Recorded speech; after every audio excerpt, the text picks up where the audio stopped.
Football League. Some close games occurred on Thanksgiving this past Thursday. Some close games occurred. The Chicago Bears went into the Motor City and survived the Detroit Lions. The Bears won on a game-winning field goal 16-14. Detroit is now 0-10-1. The Las Vegas Raiders went into Dallas to face the Cowboys in an epic shootout. Just like the Chicago-Detroit game, Vegas defeated Dallas on a game-winning field goal as well, 33-30. On Sunday, Aaron Rodgers, broken toe and all, helped the Green Bay Packers get a big-time victory against Matthew Stafford and the Los Angeles Rams, 36-28. Jimmy Garoppolo and San Francisco beat Kirk Cousins and the Vikings, 34-26. On Sunday Night Football, Baker Mayfield and the Cleveland Browns went into Baltimore to face Lamar Jackson and the Ravens. It was a slugfest throughout the entire game, a defensive battle. 6 combined turnovers by both teams, including 4 interceptions thrown by Lamar Jackson. But Baltimore, like they have all season this far, survived on a close game, defeating Cleveland 16-10. And on Monday Night Football, the Washington football team completed a perfect 7-0 record in the month of November, beating Seattle 17-15. The nation speaks to you. Next, as tonight, we recap Week 12 in the NFL and preview all the games in Week 13 in the National Football League.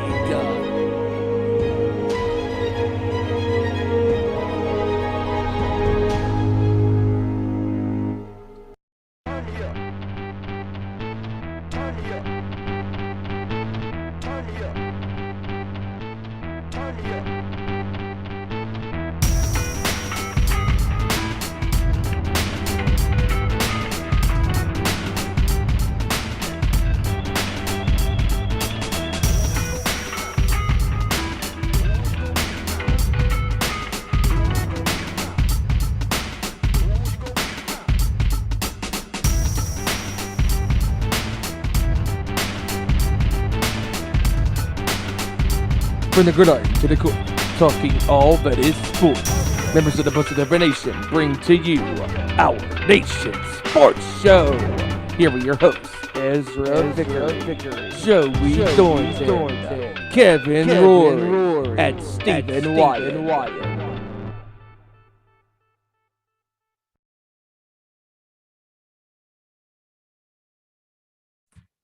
What is up, everybody?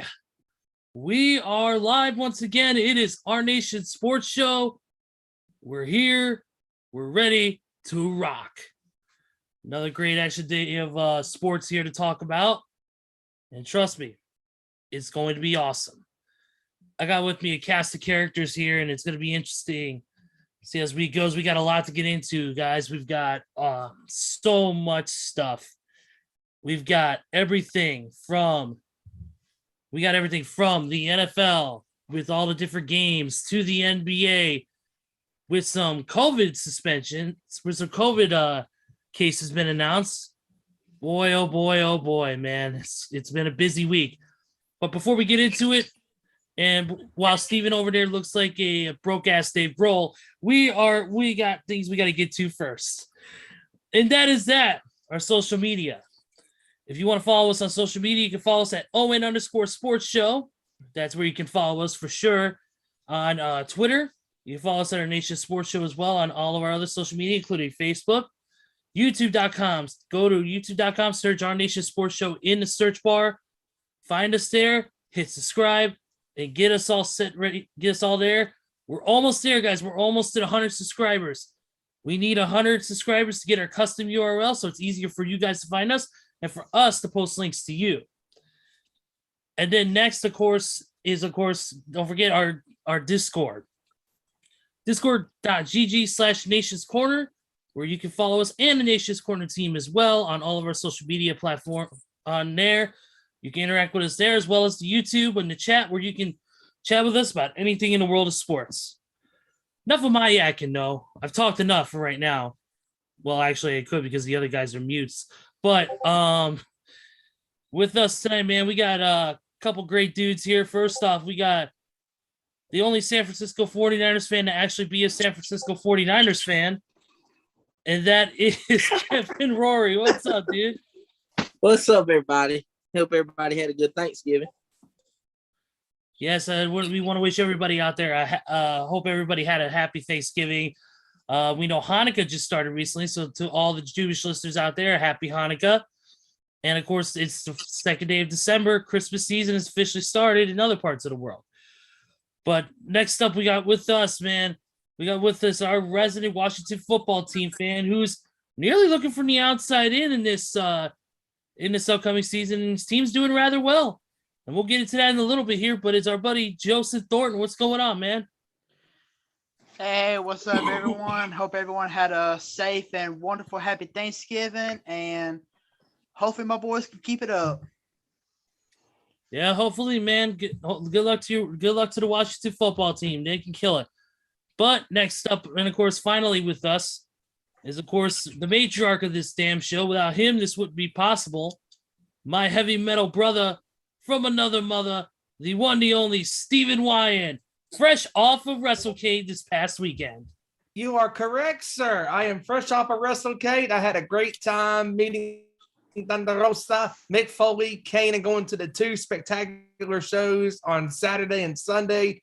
The WrestleCade Super Show on Saturday night, and then the best show, in my opinion, the Ladies Night Out show with all those women out there busting their ass in that ring and putting on a spectacular show, stealing the show, proving that women do belong in professional wrestling. And, it was an awesome weekend going to the Nation Across the Nation event, meeting Dave for the first time and getting to hang with Mark Henry once again after meeting him in Baltimore back in May. And it was an awesome time this past weekend. And boy, oh boy, it was weird doing the show last week on a Tuesday, but we had to because of Thanksgiving. And like the boys have said, hope everybody out there had a very happy Thanksgiving. But I know some teams that did not have a happy Thanksgiving in the National Football League. We're going to get to that here shortly. So let's talk some football. Let's go. Absolutely. And a special shout out to, of course, Mission Pro's own La Mera herself, Thunder Rosa. After, of course, having a great weekend at WrestleCade, and, of course, getting set for her big match coming up against the one and only Jay Cargill coming up soon for the TBS Championship Tournament. Of course, that'll be discussed more on the Nation's Corner, which, of course, we'll plug at the end of the show. But right now, let's get to some sports. Let's get to the NFL. Let's start it off, shall we? Let's start off with those Thanksgiving Day games. The first one, of course, is the Bears and the Lions. Of course, it was mostly a snooze fest. I watched the entire game. Luckily, I had the night off from my job.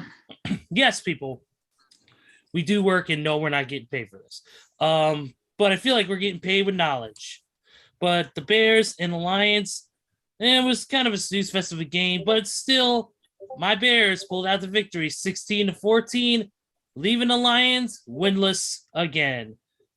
Bears are now 4-7. And of course, Lions are 0-10-1. Cairo Santos with the game-winning field goal as time expired. With a great drive, 16 plays, over 8 minutes of possession for Chicago in that last game. So that last quarter. So it was a great quarter for Chicago.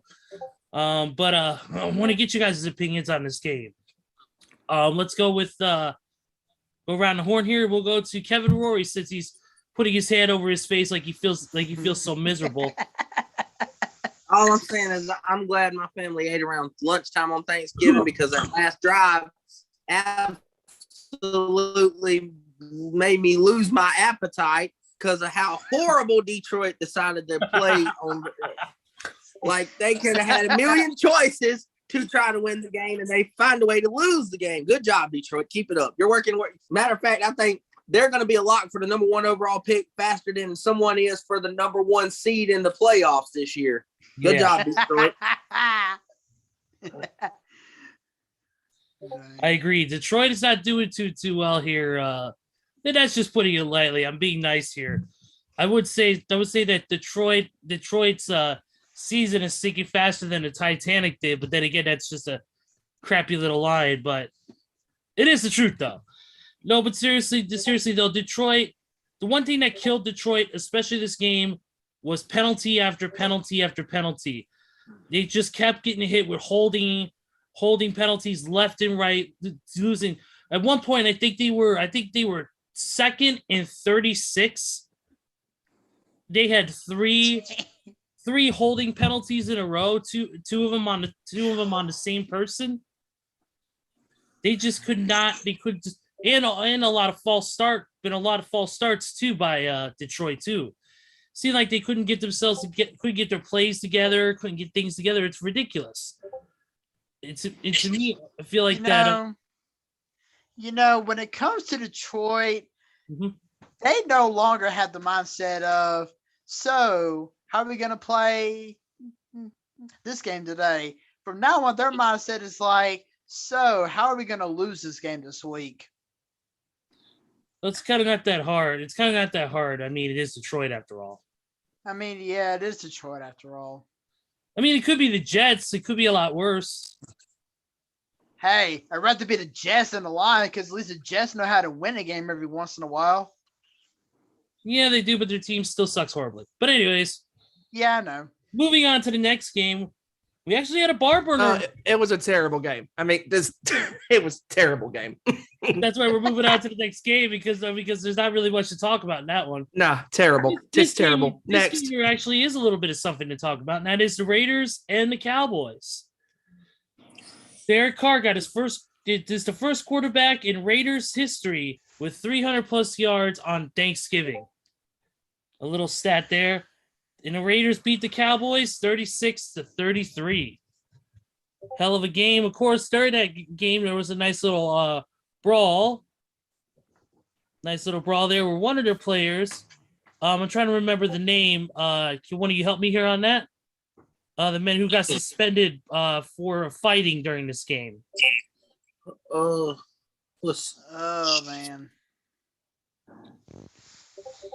Can't remember. I'm looking it up right now. Tristan Hill. That's what it said. Yeah, gotcha. He got suspended. He got suspended 2 games for throwing a punch during a brawl over by the bench. So there were some fireworks on this Thanksgiving, that's for sure. But the fireworks came more from the gameplay of the Raiders, man. They had a great game. Like I said, Derek Carr with that 300+ yard game.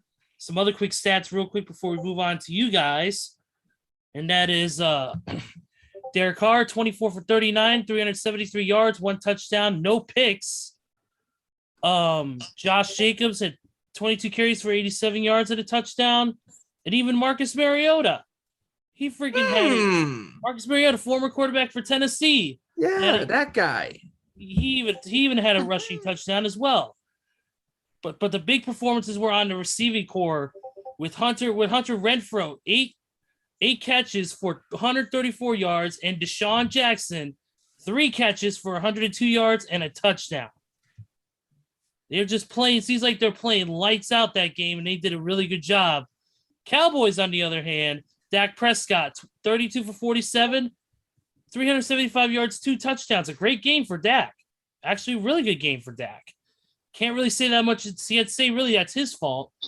But let's see. We have right here, Dak even got 3 yards running. Michael Gallup had 5 receptions, 106 yards, and Sid Wilson had 7 catches for 104. So, but they did lose a. Let's see, what were the stats here on the team? Real quick, it seems like the Raiders won total yards. They won rushing yards, especially average yards per play. It was very close. No interceptions thrown. Dallas only allowed 1 sack, but time of possession went to the Raiders, which I think was the key in this one, was the time of possession. And also, as well, another key factor in this game, which we'll get to in a second, the penalties. Absolutely. Penalties. Yep. Absolutely. 14 penalties between both teams, the Raiders and the Cowboys. Outside of that, it was a pretty competitive game between 2 teams. Of course, Dallas falls to 7-4. Vegas goes up to 6-5. Joe, we're gonna start with you. Thoughts on this game? It was a great game. I'm glad the Cowboys got their butts handed to them for their third straight year on Thanksgiving. Yes. I love that part. But I gotta say, if there's one thing that's funnier than Stephen A. Smith roasting the Cowboys after each loss, it's watching videos on YouTube from a very famous YouTuber. You guys might have heard of him, Kevin especially. His username is Scooter McGruder. And I gotta say, his videos of the Cowboys losing, they crack me up. But yeah. I mean, Dak Prescott, he did have a good game. And he was literally the only focal point of that offense because Zeke sucked again. CeeDee Lamb got hurt again.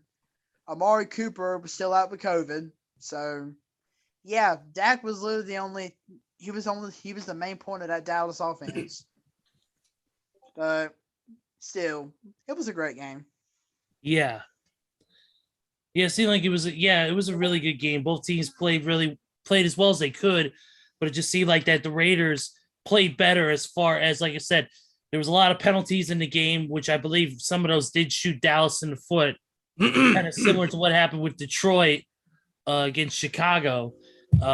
Very similar to that. Steven? Can I just give thanks to the football gods for absolutely making Anthony Brown's on Thanksgiving Day a living hell, because he is the main culprit for the Dallas Cowboys losing this game to the Las Vegas Raiders 33-30. Anthony Brown, good sir, you had one job to do, and that's not screw up the game, but you did Dallas traditional things. That's not win, that is give games away when you have multiple opportunities to win the game. And I knew eventually that Dallas was going to get called for a penalty on the potential game-winning field goal by Vegas, and sure enough, they did. Super Anthony Man Brown came through and gave the game to Las Vegas. Good job, Mr. Brown. What can Brown do for you? Fuck up the games for Dallas. Good job. But no, seriously, it was a great game. I mean, both teams played great. Well, with the exception of Anthony Brown for Dallas. Yeah, but Derek Carr played great. Dak Prescott played great. And overall, it was a great game. It was better than that shit showed up with Chicago and Detroit. I mean, good Lord. I mean, anything's better than Chicago and Detroit. Sorry, Detroit fans. Your team still sucks. Oh, 10-1. Sorry, Guido. So, yeah. Not yeah. It was the best game. No matter how much you try to cover it up with that tie, they're still winless. Yes. Yes, they are. By the way, shout out to our buddy Guido, who is unfortunately a Lions fan, but we love him anyways. Shout out to Randy. He's a Raiders fan, so his Raiders got a huge win against Dallas on Thanksgiving. So happy for you, bro. Yeah, definitely big win for the Raiders. I was going to talk about the Bills and the Saints game, but there isn't much really to discuss outside of the Bills stomping the Saints. Sorry, Trenda. Sorry, Sean. Hey, check this out, though. All I got to say, for the third week now, how about them Cowboys? How about them Cowboys? You know what? With all the craziness the last year or two that's been going on in this world, the Cowboys losing on Thanksgiving gave me a hope for a little bit of sense of normalcy going on in this world. But you know what? Nah, for real though, looking at it from the Raiders' perspective, like the glass half full, I'm very impressed with Derek Carr. As that team normally crashes in the middle of the year, I was very impressed with Carr. Losing Darren Waller in the first quarter, I thought was about to be brutal because that's been his favorite target for the last 2 years now. Yeah. And to see him actually step up and make plays to other guys, and Deshaun Jackson, I swear, if Deshaun Jackson could play the Cowboys twice a year, going back to his Philly days, or play the Cowboys every game of the year, he'd be Randy Moss Hall of Fame right now. For some reason, when he plays the Cowboys, Deshaun Jackson tears their asses up. So I'm happy for the Raiders. I'm happy they won. But the Cowboys, my mom always told me, A zebra, no matter how many times you try to hide a zebra spots or a zebra stripes, them stripes are still there. And Dallas, no matter how bad you try to hide that defense is still your weak link. All the way from Anthony Brown, all the way. Okay, Trevon Diggs got his little 7 interceptions. Whoopie.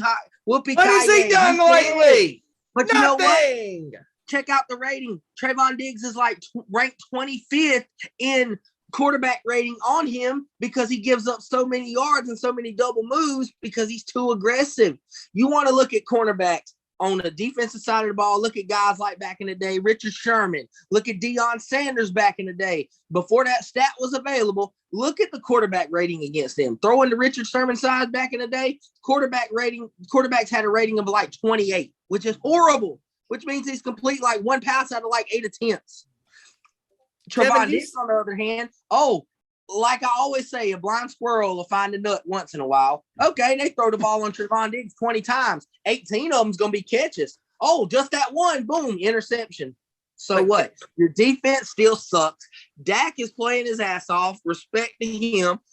Tony Pollard is playing his ass off. He deserves to run Zeke the fuck out of Dallas and be the starting running back from here on out, I say. Dak had no weapons outside of Cedric Wilson, who is, and Schultz, the tight end, no CD Lamb, no Amari Cooper, and he still throws for that and should have won that game. But yet again, his defense lets him down. I feel so bad for Dak. Dak, get the fuck out of Dallas. You shouldn't have wanted a payday from Dallas. I can get the fuck out and get to another team and who's Kevin going to actually pay you and who's going to play defense for you. And Kevin, you said it best on the show a few weeks ago about Trevon Diggs. What makes a great cornerback? A cornerback who knows how to cover. A cornerback who knows how to play his role, play the game. A great one to put fear in a quarterback. To make that quarterback say, "No, I ain't even looking to that side." Exactly. Because if he was supposed to be a great cornerback, then he would be shutting down wide receivers and tight ends like crazy. He hasn't even done that. He's such an aggressive corner. He's not a great corner. A great corner is not going to get burned like he's been getting burned the last several weeks. Exactly. I gotta admit, Trevon Diggs, when he came, or when he walked onto the field after first getting drafted, completing those offseason workouts, everybody thought Trevon Diggs was gonna be the next best corner since who knows when. Has he had a good season at times? Yes, he has. But what has he done for the last 4 to 5 weeks? Nothing. Exactly. And I was about to bring that up. At the start of the season, Trevon Diggs was actually a beast. He was picking off passes. He was providing great coverage. But like I said, past 4 or 5 weeks, Diggs has done nothing. Nothing. And I tell you what, guys, if you take Trevon Diggs, put him on the left side. If you take Jalen Ramsey and put him on the right side, and you let me be an NFL quarterback, good Lord. But anyway, let me throw 10 passes. Let me throw 10 passes. You know where all 10 passes are going? I'm throwing the Trevon Diggs side. I'm going to double move his ass. I'm going to run slants on him. I'm going to run out routes. I'm going to do out and ups. I'm going to burn him because I know Jalen Ramsey, those kind of corners will make your ass pay. He will pick you off. He will swat down balls. He just makes you scared to throw the ball his way. Trevon Diggs don't put fear in no quarterback. It's a wide receiver playing corner. That's all it is to me. Good point. And good point. I'm telling y'all right now, if the Cowboys were to play the Bills at any point in this season, which I know they're not, but if the Cowboys play the Bills next season, I want to see brother versus brother because I want to see Stephon Diggs completely roast his younger brother. Yes. I want to see it. I want to see it so bad. Yeah. And knowing how great of a talent Stephon Diggs is, if you even think about leaving him open, good luck.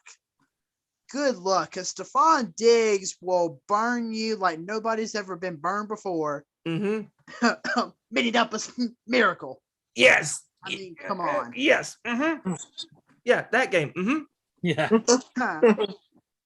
Well, we got some movement in the chat here from, of course, you mentioned Randy earlier. He's on the chat, man. And Randy says, hopefully Derek Carr can keep the momentum going this season. it's gonna be a wait and see thing here with that. Well, hopefully Derek Carr can keep the momentum going. So that way, if Dallas even comes close to a playoff spot, that you can kick their ass again. But I digress. Sorry to Tony, by the way, about that. Next game, since we're gonna avoid the Bills and the Saints, since that was just a complete stomp fest. Yeah. And we're not gonna put Sean and Trenda in a bad spot with that. No. Hang on. I do want to say one thing real quick about the Saints. Oh God. Alvin Kamara, wherever you are, hurry up and get your ass back on that field. But don't forget, tonight they play the Cowboys. Yeah, let's hope Kamara actually plays in this one, so the Saints will actually have a fighting chance. Yeah, ain't it?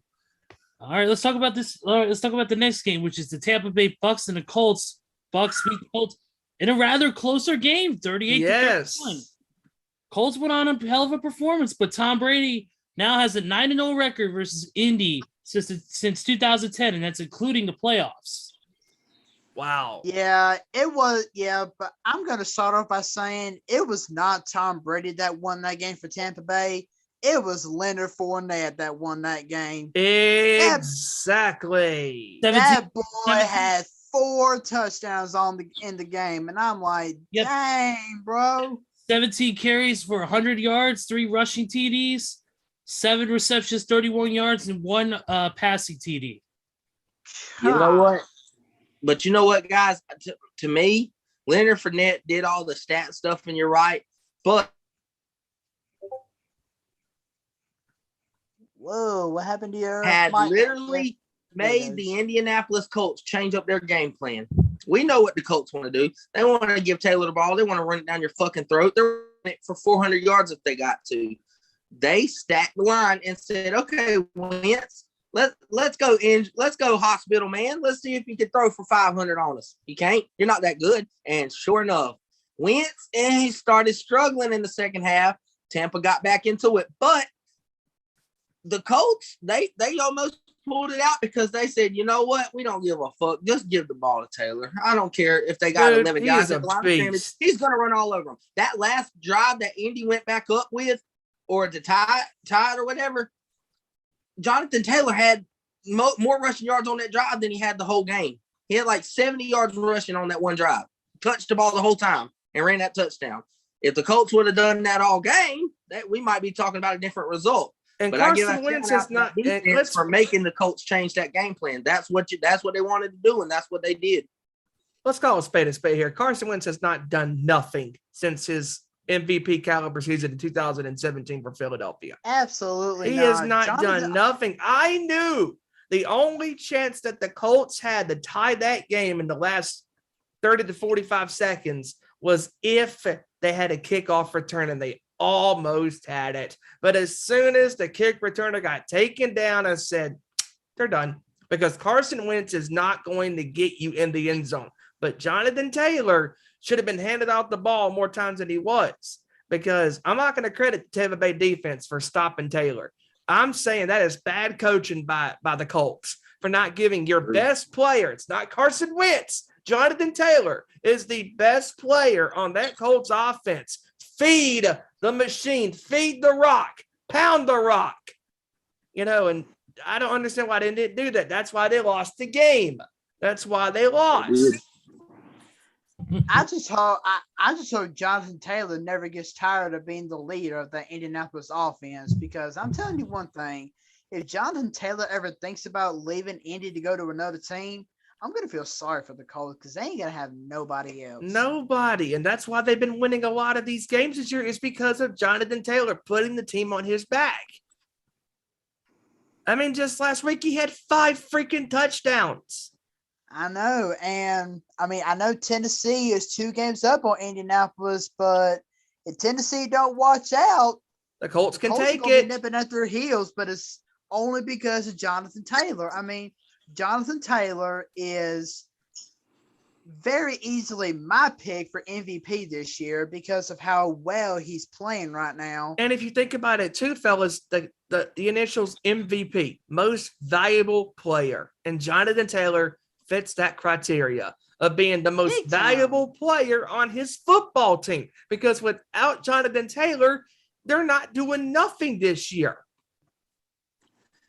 Hey, You guys said it best when you said if the Colts could catch Tennessee. The only thing Tennessee has in favor of the Colts right now is a favorable schedule. I just looked at it. The Titans only have one truly hard test to get by the rest of the season. That's the San Francisco 49ers. They're playing Jacksonville, Houston again.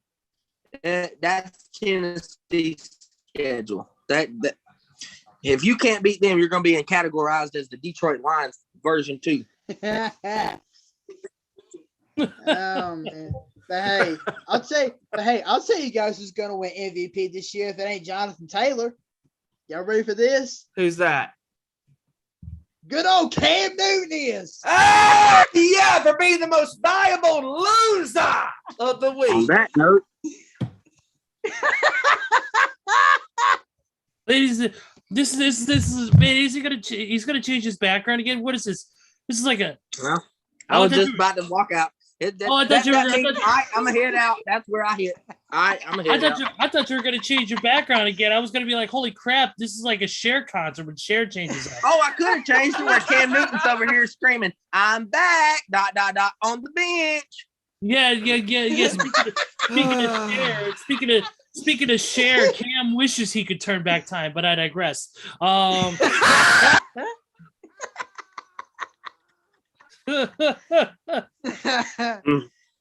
But anyway, anyways, only a Cher reference. Only you can get that at our Nation Sports Show. Oh my God! Only us. Only us. You're gonna get a share reference on this show. You know what? We got to get to some really important news though, and that is that the Jets won another game. What? They beat No way. They beat the equally as bad Texans 21-14 this past Who week. watched that? I think like 3 people watched that game, and I think it was 20 people watched the game, and that was the Jets bench. But that's about it. You know what? A lot of these games, unfortunately, a lot of them were, not that great this week as far as like entertainment wise. We got the Giants beat the Eagles 13-7. Giants. That was a snooze fest. That picked up their fourth. That actually shocked me. That one was a actually shocked shocking me game as of the week good for as me as Philly well. played. I mean, That the kinda hit Giants. me. As good as Giants Philly played the last 3 weeks. I mean, The Giants are Kinda picking up. shocked The Giants are picking up though. Even though Giants are picking up some credible wins though. That's the thing. They're not just winning against shitty teams. They're actually picking up some credible wins, despite them being far away from any playoff hopes. They're showing that they can win the bigger games when it counts. But it's a matter of not only winning the bigger games when it counts. It's a matter of winning those games you should win, and that's something that you and me, Kevin, we talked about it about 3 weeks ago. We talked about winning the smaller games when it needs to be done. You can't be like beating Tampa Bay or beating Green Bay and then you go lose against the Jets or the Texans or any of those any of those teams. You have to win those smaller games just as well. Yep. And Giants got a big win against the Eagles, but still they did take 2 steps back though. Because Daniel Jones is out the next couple weeks. That's gonna hurt. Yep. Because whether people shit on him, I'm gonna say he's a credible quarterback. He's a starting quarterback in this league, and the Giants are actually gonna miss him a lot because he is the only offense they really have. Because Saquon Barkley is just a bust at this point. Yes. Kevin, I actually got to disagree with you there because I heard that Daniel Jones is going to play Sunday. Oh, I thought he was sitting now. They were preparing Mike Glennon to start. Yeah. Oh God. You're saying it. You're saying that Daniel Jones has been practicing all week. We got some movement here in the chat again. Of course, Randy once again chiming in. He put Cant Newton. And then he put share references are always good. Believe that. See what I did there? I see what you did there. Great job, Randy. Great job. Nice one, bro. I got you, but I'm not gonna say baby because that's weird. But anyways, Yeah. Yeah, to me, I agree. I agree with Kevin 1,000%. Daniel Jones is a credible quarterback, and he is. He's got skill. He's developing really, really well, and he's really learning that Giants system, and he's really showing he's worth the money they paid him. He's worth the time and effort they're putting into developing him, and he's doing an awesome job at it. I think another season or two, and he could be a viable threat. It's just that he's got to have the right weapons around him, which is something that he's missing. Like you said, and the right coaching staff. Right coaching staff. Yeah. Saquon Barkley, unfortunately, like you said, is a bust. He has not been playing well at all. And everybody thought that Saquon Barkley was going to be the next big weapon for their team. And we found out this season and past season that is not the case. Yep. So now this offseason, what I think the Giants need to focus on is really building the team around Daniel Jones. Finding mainly offense. The defense, the Giants have a young, good defense in my eyes. I agree. They have a great defense. It's their offense that needs help, especially in the receiving running core, and I think they need a better offensive line. Yeah, right. Definitely better offensive line to protect Jones from getting hit. But definitely. Yeah. If you would have asked me, Saquon Barkley and Christian McCaffrey, they need to go hunt for that injury bug because that injury bug's been hurting them their entire careers. And if they don't find a way to squash that injury bug, it's going to be a long, long, hard road for those two. Yes, it is. I agree. And what you guys talked earlier? You talked earlier about Tennessee. You talked about Tennessee, and Tennessee's been experiencing some problems with injuries. Unfortunately, we know about the whole situation with Derrick Henry weeks ago, but unfortunately, they lost a couple more people to injuries over the past couple of weeks. And it seems like you talked about that injury bug. Unfortunately, it's been hitting the Titans hard, and they lost another one this time to New England. Which I'm not going to say that's a bad loss because New England's got the same record they are now after this game, which is 8-4, which is shocking to me. To me, that's the team that has shocked me the most this season, and that is New England. Because after Tom Brady had left, after Julian Edelman was gone, after a season or two ago losing Chris Hogan, and freaking all of those great and Gronk, after losing those great offensive and defensive Amendola. And Danny Amendola as well.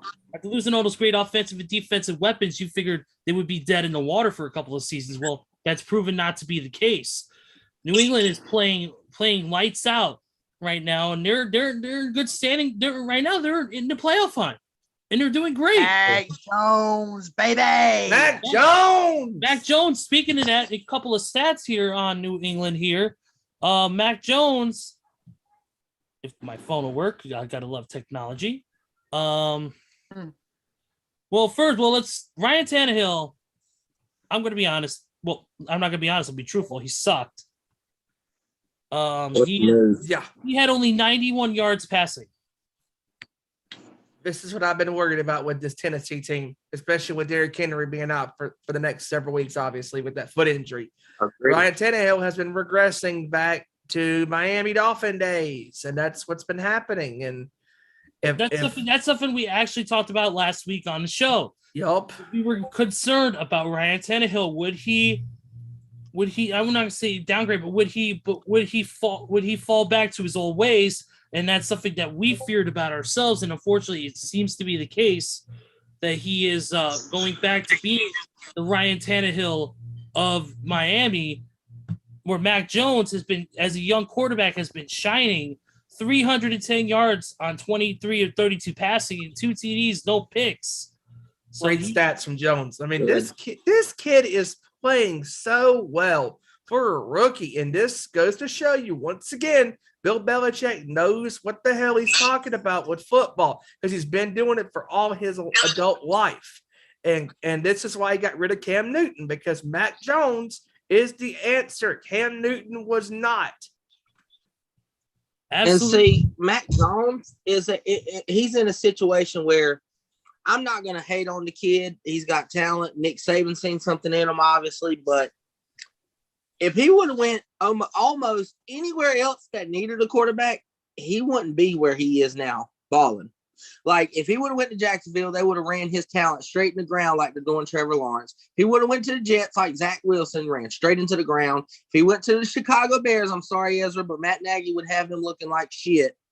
I agree. San Francisco didn't want him. He would have done his thing in San Francisco because of the talented roster behind him, but Kyle Shanahan wanted to go to a dual mobile quarterback system, not a pocket passing game manager. So him going to Bill Belichick, who's New England, like we said last week, looking like that 2001 Patriot team.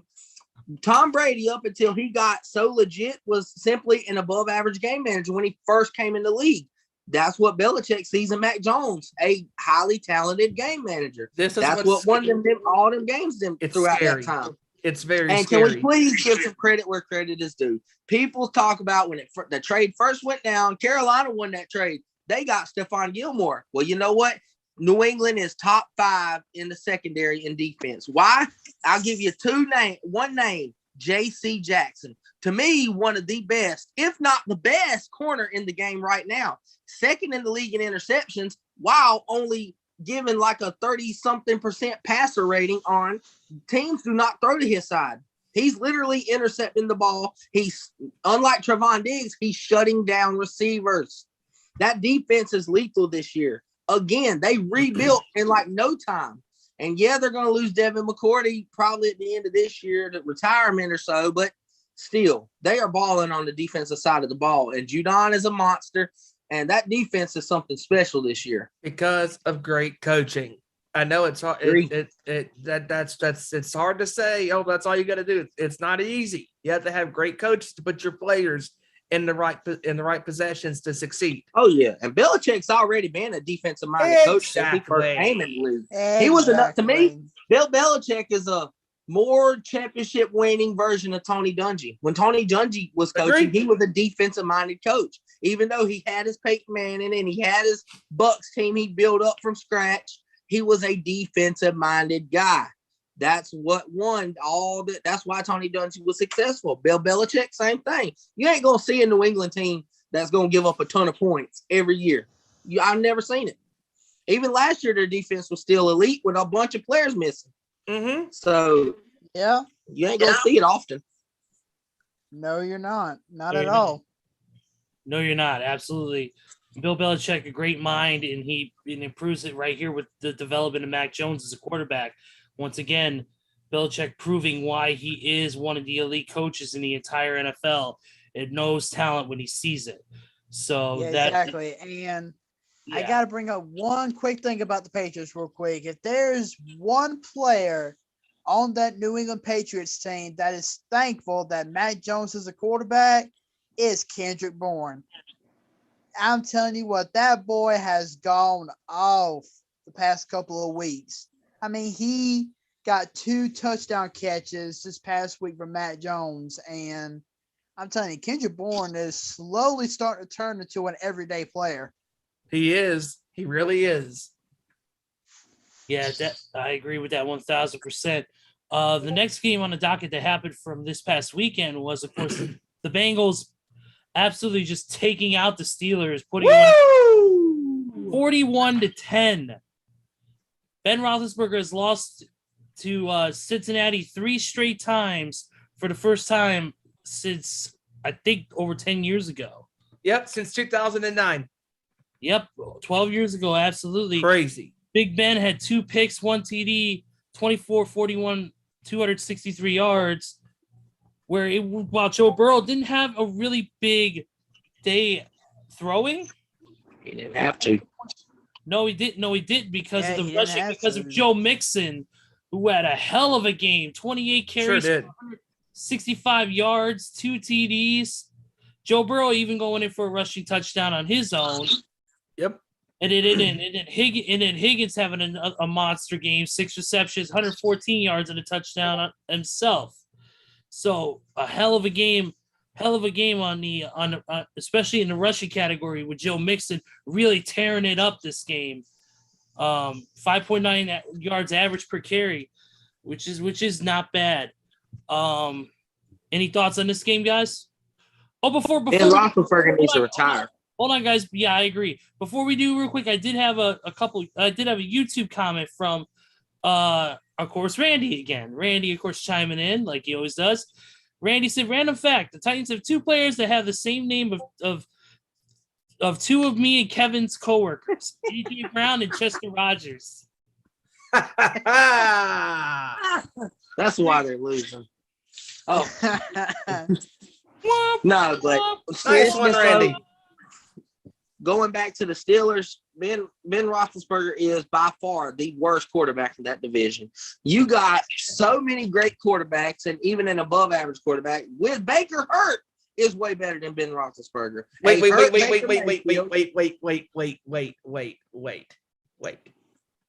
He's the worst quarterback in that division? He's the worst. Okay. We're going to get to it in a little bit. I mean, just this year, looking at the whole year, he's horrible. And he ain't got no excuse. At least Baker can say, yeah, his shoulder's fucked up. There's turmoil in Cleveland. Okay, I get that. But Joe Burrow and Lamar Jackson are on a whole nother level. And Joe Burrow doesn't even have to do nothing. The Cincinnati Bengals had that mindset like, oh, you suck. We're just going to run the ball down your throat because you can't stop us. And you ain't going to stop us. Didn't you just tie the Detroit Lions? Oh yeah. That tells me all I need to know right there. Yeah. The Cincinnati, they played a complete game this week, and to me, this is their division, unless Baltimore, if they. Yeah. I mean, this is either going to be Cincinnati or Baltimore taking this division because, man, just the Steelers. Steven, notice I said quarterback, not passer, because Lamar Jackson, like I know where you were hinting at, is not going to be in that category. No, hell no. No. I said quarterback, not passer. I just mean making plays. Playmaker, I should say, not passer. Yeah. We'll get into that one. About that little comment, Kevin. Whenever we get to the Browns and Ravens game, I got to tell you something I told the other boys on the pre-show. But in regards to that game, Big Ben, he needs to retire. Wake up. Yeah, he needs to wake up, smell the coffee, and say, hey, I want to go out with a Super Bowl, but with this team, it ain't gonna happen. Super Bowl, now fucked around and went out with an L to the Detroit Lions. Yeah, almost. He went to rock bottom. Yep. Even though he didn't play, still. He went more rock bottom than the band UFO.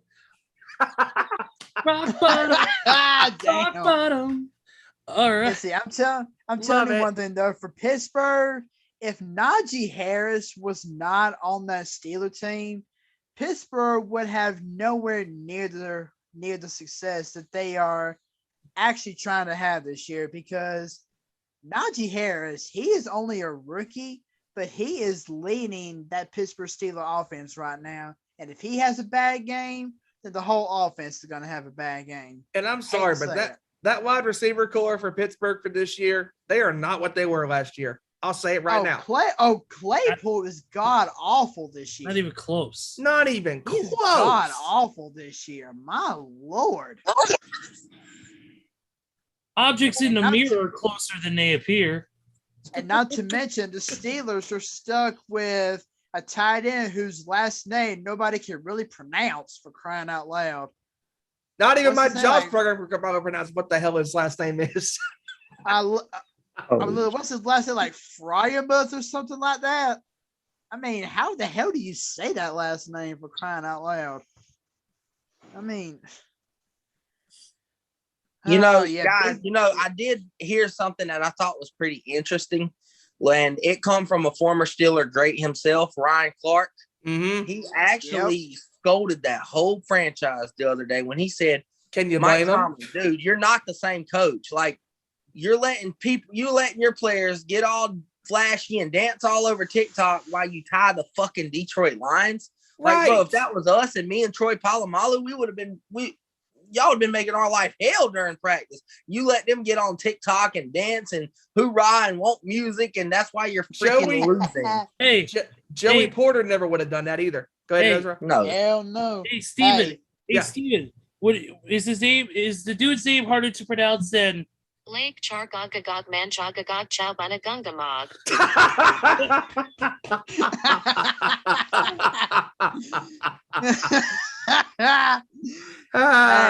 Love hey, it. I'll tell you guys another member of that Pittsburgh defense that would have never let that happen. And I know you guys will agree with me on this. Ryan Shazier. Yes. You better believe if that cat was still playing in the NFL today, you know he wouldn't let something like that happen. Exactly. Oh, James Harrison. Shazier, that boy knew how to hit. He knew how to hit big time. Ike Taylor wouldn't have allowed that. Yeah, see, and definitely, like you said, Kevin, James Harrison wouldn't have allowed that to happen. He just sit on like Vince Wilfork does.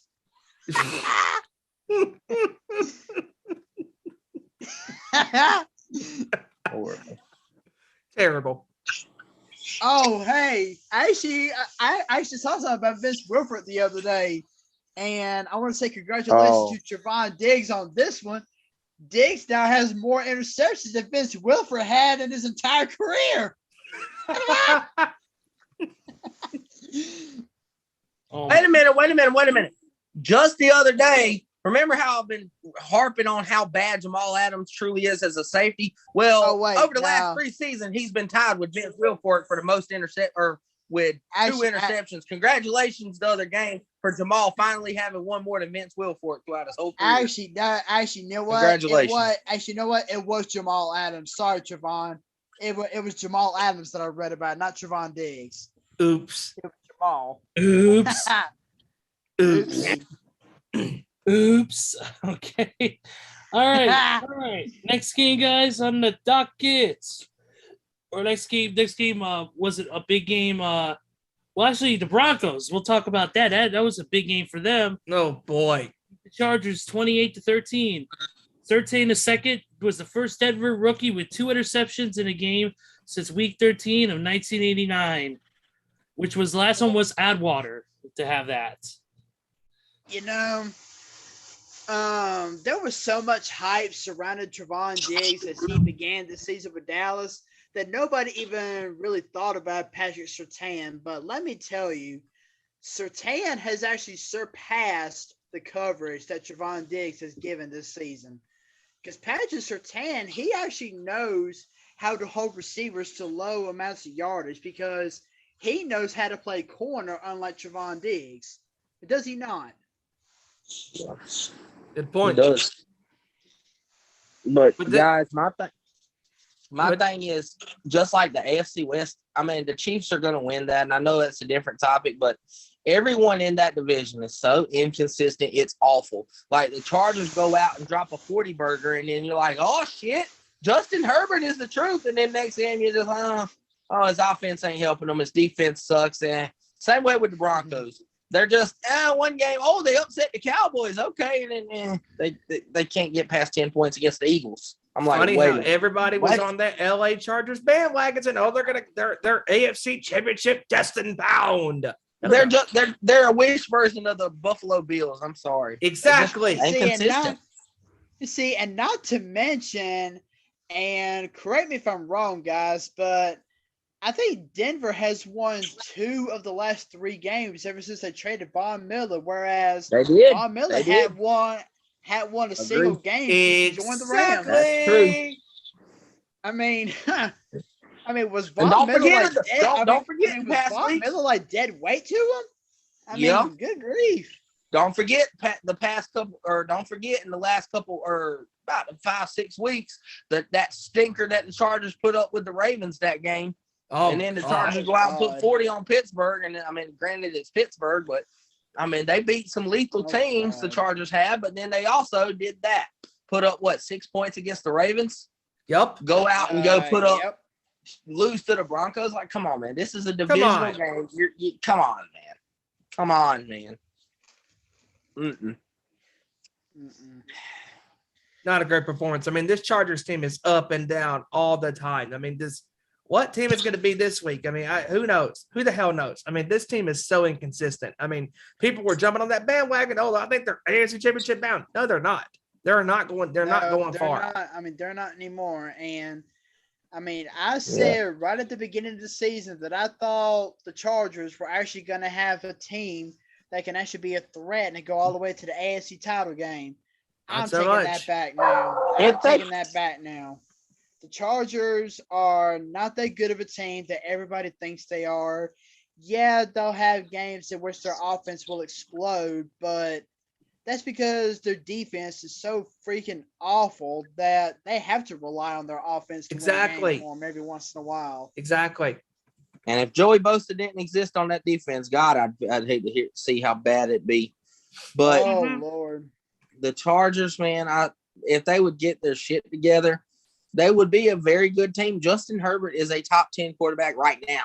Absolutely. It's just his offensive line. One game wants to block beautifully for him. Next game, everybody's hitting them in their mama. And then one game, Austin Eckler wants to be a Alvin Kamara touchdown machine, catching the ball, running the ball. And then the next game, he gets like 20 yards rushing. He's not good. And he then must have saw Jonathan Taylor's game and said, I want to score multiple touchdowns. And then next week, he's like, no, regress. He thinks it. Yeah. And Keenan Allen, same way. It's like he's disappeared in Houdini and plays next. And then Mike Williams, who's had a very good first couple games, is just like nothing. Nada. They're about as that team. What team we're going to get is about as predictable as predicting the next Dallas Cowboys Super Bowl appearance. Oh, God. Good luck. Yeah, I mean, Joey Bosa would be better off joining his brother Nick in San Francisco. Yeah, come on, we got room for you. And Randy, of course, is another comment piece. But Will Fork has the record for the most sandwiches eaten. Or the biggest size cowboy boots when he was with the Houston Texans. He had like a size 15 cowboy boots. His boots I can't get that image out of my head. Big fat Vince Wilfork with overalls on and cowboy boots and training camp. On Hard Knocks. No. Oh, No. Vince Wilfork holds the record for most players sat on because that's what he did. He didn't tackle, he sat on them. And can I just say that he is the main culprit for the reason why Mark Sanchez hit his offensive lineman in the ass? He pushed the offensive lineman's ass into Mark Sanchez. Steven had to bring up the butt fumble. Yes, I did.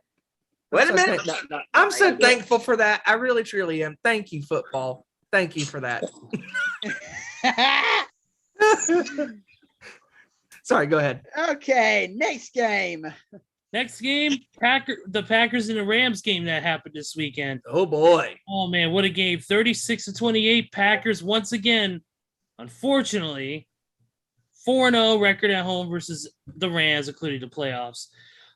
We got 3 more games after this. We're going to go over, I think, at least 2 or 3 of them. Actually, we might cover all 3 of them. Then we got to get to scores to get to our score predictions. But how about Odell finally breaking out of his shell and finally scoring a touchdown? Finally! Good job. What did he do? He finally got one. Finally. All I'm going to say is I was dead wrong about that game. I picked the Rams, and I'm not going to be that stupid again. This Ram team can't get it together. Honestly, you sure about that? They were better at this point last year with Jared fucking Goff. Like, Matt Stafford has been nothing but an overhyped quarterback since he came to this team. Yeah, the first 2 or 3 weeks, he looked like, oh, he's going to be better than Goff in this system. And then it's like Sean McVay just freezes up, and like now we can't even get a fucking touchdown. And when we do, our defense done gave up 40 points to the other team. So, I don't know. Not only that, Kevin, but also, too, Sean McVay, when he gets out coached by other great coaches, or even if the game is tight, he freezes like you just said in the moment. He's like, "Oh shit, what the fuck do I do?" He just And he I doesn't hate know to what tell to him do. this, but I mean, he still has Kyle Shanahan in his division, and he still has Cliff Kingsbury in his division, who are very good offensive coaches. So they make him look horrible absolutely. on the offensive side of the ball. It's like he don't know what to call because Kyle Shanahan is a wizard, and as well as Cliff Kingsbury for Arizona. Like their offenses both are running circles around Sean McVay's head, and he can't get his shit together. It is proven that no matter who the quarterback is, you can't get your shit together. Absolutely. Exactly. Hey, they started. I mean, those two started running circles around Sean McVay's head whenever Robert Woods went out with that torn ACL. Because as soon as Woods went down, that whole offense collapsed. Exactly. Aaron Rodgers, of course, once again had a great game. To deal with, of course, that toe issue. Of course, he's dealing with that right now. At least he's not crying and whining about it like he did about the situation with Green Bay. So good on him. He finally got some. Good job. Finally grew a set of balls for once. Aaron Rodgers. Good job, Aaron Rodgers. Yes. I'm actually calling him Aaron this time, not Karen. Yeah, you can't call him Karen on this one because he had a hell of a game and he stepped up. So yeah, sure did. Good job for once. You finally did something right, Mr. Rodgers. We will finally go to your neighborhood. Anyways, moving forward to the next game, Kevin. Great performance. You get to lead this next. One because it's your team that won this past week, the 49ers. I knew it. But Yes. I knew it. But at what cost? Because Deebo Samuel is going to be out for possibly up to the next 2 weeks with a groin injury, right? Well, they did say he's definitely going to be out this Sunday, but there was a report that he said he's going to be back against Cincinnati. Big primetime game of the week, flex to 4:15 Eastern or 4:05 Eastern. He said he's playing next Sunday. Not this Sunday coming up, but in 2 weeks he's playing, as well as Fred Warner. Fred said they're just going to miss this game. I just don't know if that's a smart move, though, Kevin, because I'm not an athlete by any stretch of the imagination, but groin injuries are nothing to play with. Those injuries are long-lasting injuries. They don't heal as quick, and it affects your. It doesn't just affect your movement on the field; it affects your daily movement throughout. And if he's careful, because if he's not at 100%, he goes out there and injures it again. He could tear that groin and be out for the whole season. Exactly. I'll give you a perfect example of it. Fellow linebacker Dre Greenlaw, superstar. He, after week 1, went down, had groin surgery. He rehabbed it the last 4 weeks, have been doing nothing but like busting his ass. 2 plays into this game when he made his return, he went out with that same groin injury. He re-aggravated it in 2 plays. You know what I would do if I'm San Francisco? If you win this week, if you win this Sunday, then I would take the chance and rest him again for the next week. That way he can have another extra week. I agree. You know what? I completely agree with that. But because San Francisco, I mean, we've been using Deebo as an all-purpose. He might be, like they said, the first NFL receiver in NFL history to have 1,500 yards receiving, 5 touchdowns, as well as 5 rushing touchdowns and 400 yards rushing. He could be the first ever receiver to do that. But we have other weapons now. Don't act like Elijah Mitchell, a 5th round running back. He ain't no stud. He's getting compared to big time names like Adrian Peterson running the football now. He's been more productive than Najee Harris this year, and that Najee Harris was a 1st round pick. Don't act like this guy ain't no stud. And Brandon Ayuk, that brother's coming along. He's starting to get his groove after being in the doghouse. Now, I say Kyle's going to have to game plan. Kyle's going to have to game plan to get Ayuk the football, as well as George Kittle. He's got to get George Kittle the football, and he's got to be able to get Ayuk the football, as well as Elijah Mitchell. He's got to get those guys going, as well as the defense. I'm not so worried because while Fred is quietly having one of his great years, he's not the Fred we've seen the last year before, but a guy named Aziz Al-Shair is breaking out, and this could be one of his superstar games starting at Mike linebacker. And our defense is coming around. But Minnesota, we showed even without Deebo, we closed the game good. Our defense made plays down the stretch. even though Mike Zimmer wanted to cry like a little baby or a little bitch, I should say, and say, "Oh, we got held. We got held." You know what? Listen to George Kittle. Shut the fuck up and tell your players to make plays. It ain't like Nick Bosa doesn't get held. Hey, I gotta say real quick, he might want to tell Kirk Cousins to line up behind the center and not the guard. Exactly. Oh yeah. Oh my God. And what the hell, bro? Also Fourth credited and that. goal. You line up behind your guard, and Viking fans across the world, the two of them that I know. Oh well, he meant to do that. It was a trick play. Oh yeah. Then why did the running back Madison go up to Kirk and say, "Hey, you're behind the wrong person.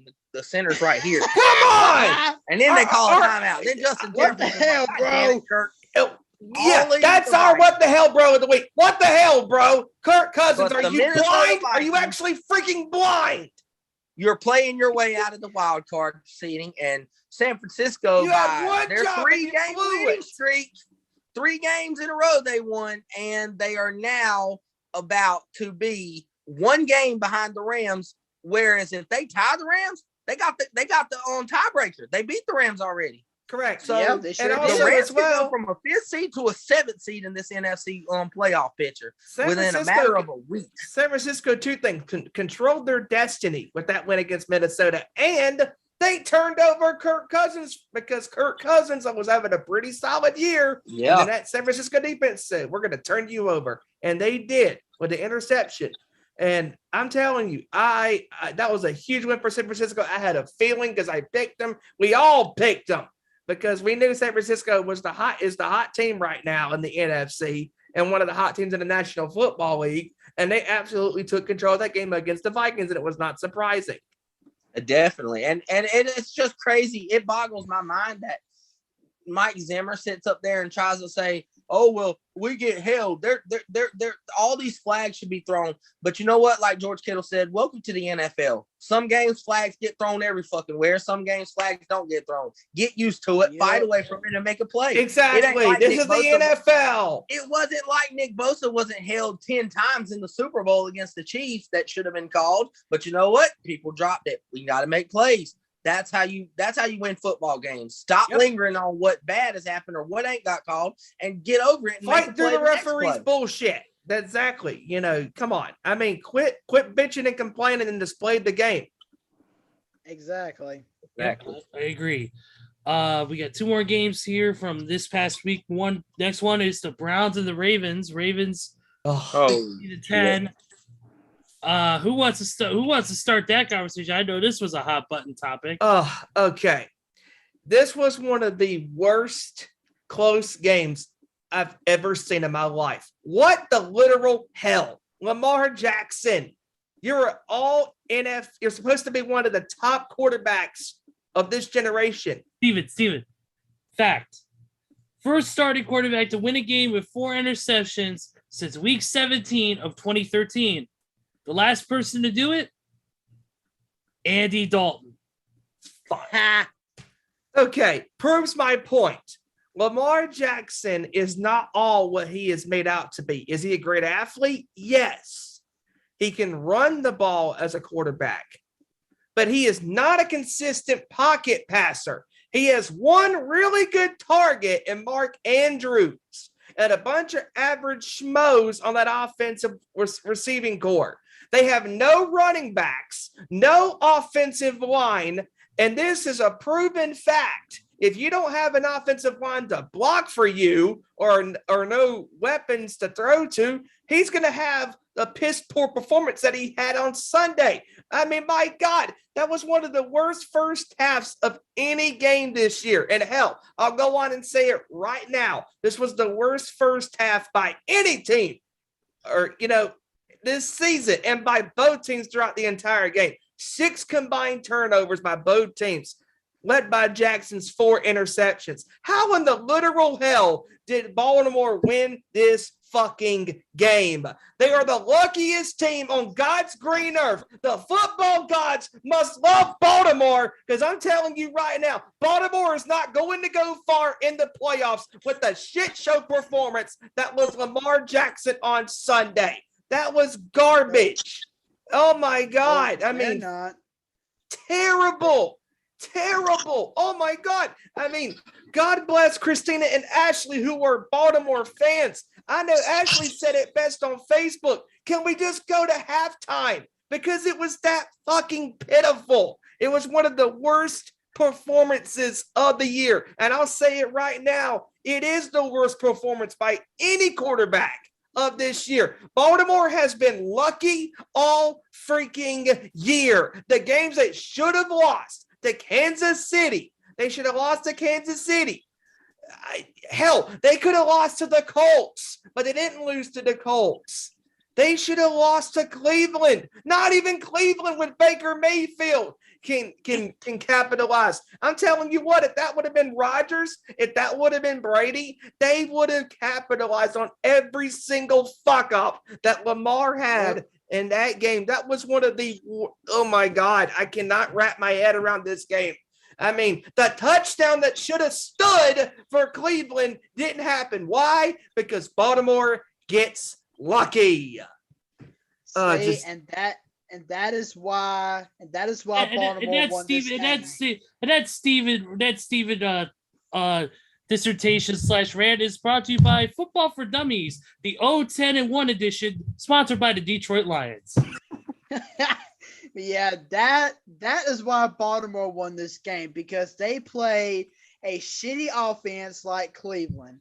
And I mean, now at first I was laughing when I saw it earlier, but now I'm starting to believe that what I saw earlier today was somebody posted a meme that said that Baker Mayfield is a sober Johnny Manziel. And he is. He is. I mean, my God.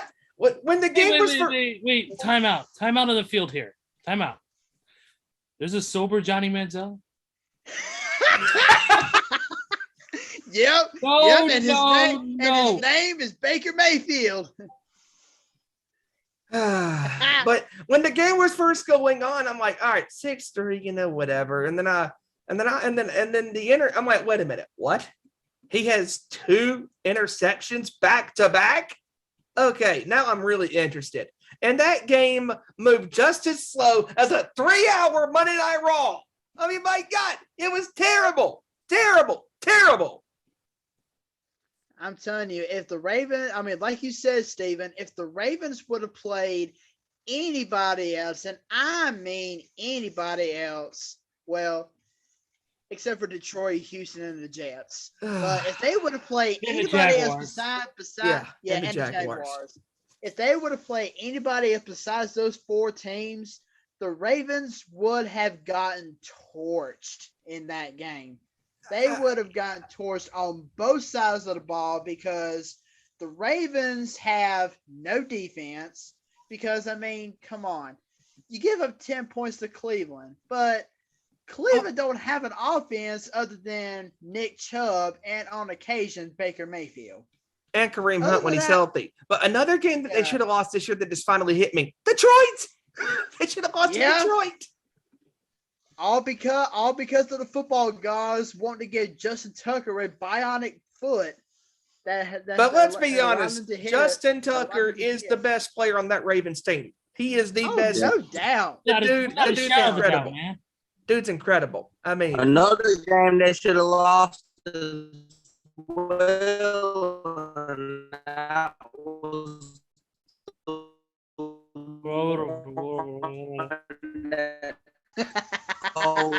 blew like a freak. Sounds like a Daft Punk song. On Monday Night Football. Wait. Say that again. Your signal. Wait a minute. Hold on, Kevin. First of all, your signal sucked like Lamar from Orange on Sunday. Say that again. Oh. I said what? They should have lost to the Indianapolis Colts as well. What? I'm kidding. Yeah. And Lamar Jackson is not a passer. We've seen that. Holy shit. Yep. Lamar Jackson's not a passer. They start him and Mike Vick. He is nowhere near the caliber runner, even runner that Mike Vick was. No. And and Kevin, you said something earlier that Roethlisberger, might be the worst. Oh no! Go ahead, Ezra. Randy says in the chat, Kevin is broken. Hey, it's almost kind of like we're watching The Matrix with Kevin's signal. Wonderful. But Kevin said that Roethlisberger, he's like he's the worst playmaker right now, in that division because he's old. He needs to retire. But Lamar Jackson by far is the worst quarterback in that division.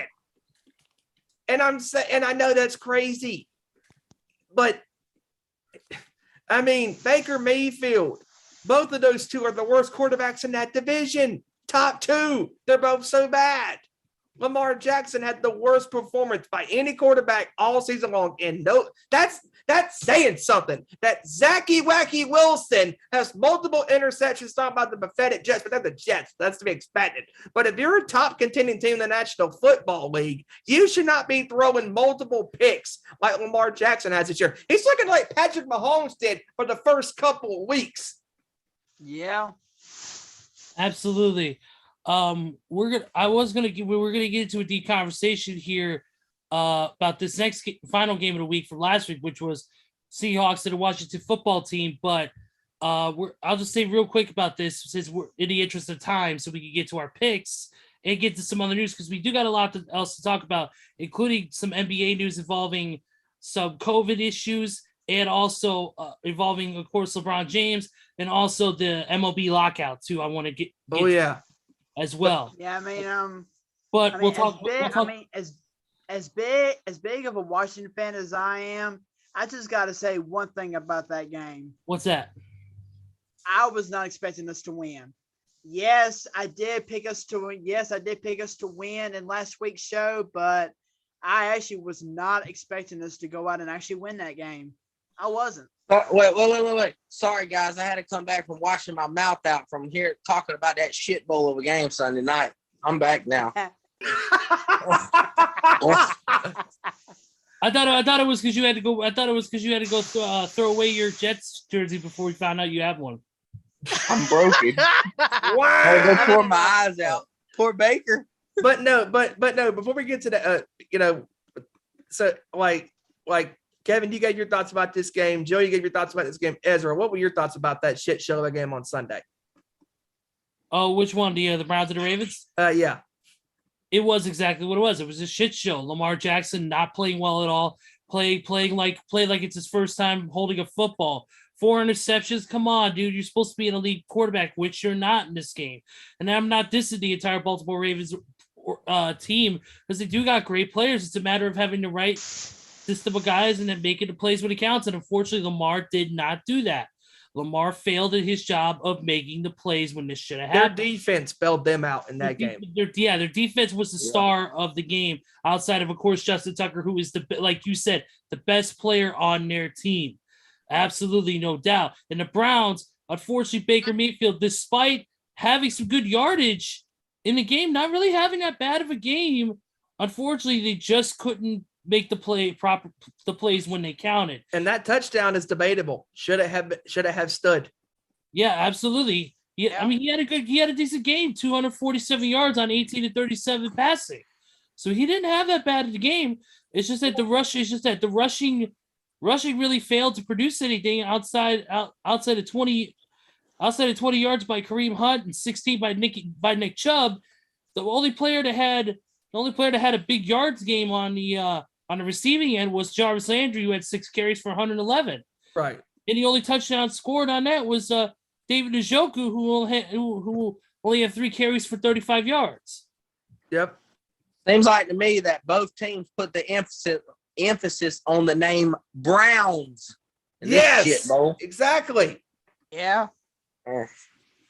But no, go ahead on the Monday night game from this past Monday. That was better. I was just gonna say the one thing I wanted to talk about was the decline of Seattle. Washington did play as good of a game as they could against Seattle. It was a close one, but still, Seattle has been on a rapid decline this season. It seems like. I agree. Ever since Russell got hurt, it seemed like that. And even when he came back, you figured Russell coming back, you figured, oh, this would be the perfect time for them to bounce back, come forward and play like the former Super Bowl team that they were. Mhm. And it's not the case. It just seems like they are just keep going down and down further and further down this slippery slope. And it's not a good look for Russell. It's not a good look for Pete Carroll. They're just the offensive side is not producing, and the defense is failing to stop. Oh, they're god awful. God That awful. defense is just god awful. And then, like, I know Russ is not Russ. Like, right now, I don't understand with DK and, like, Tyler Lockett. I don't understand, but I said it.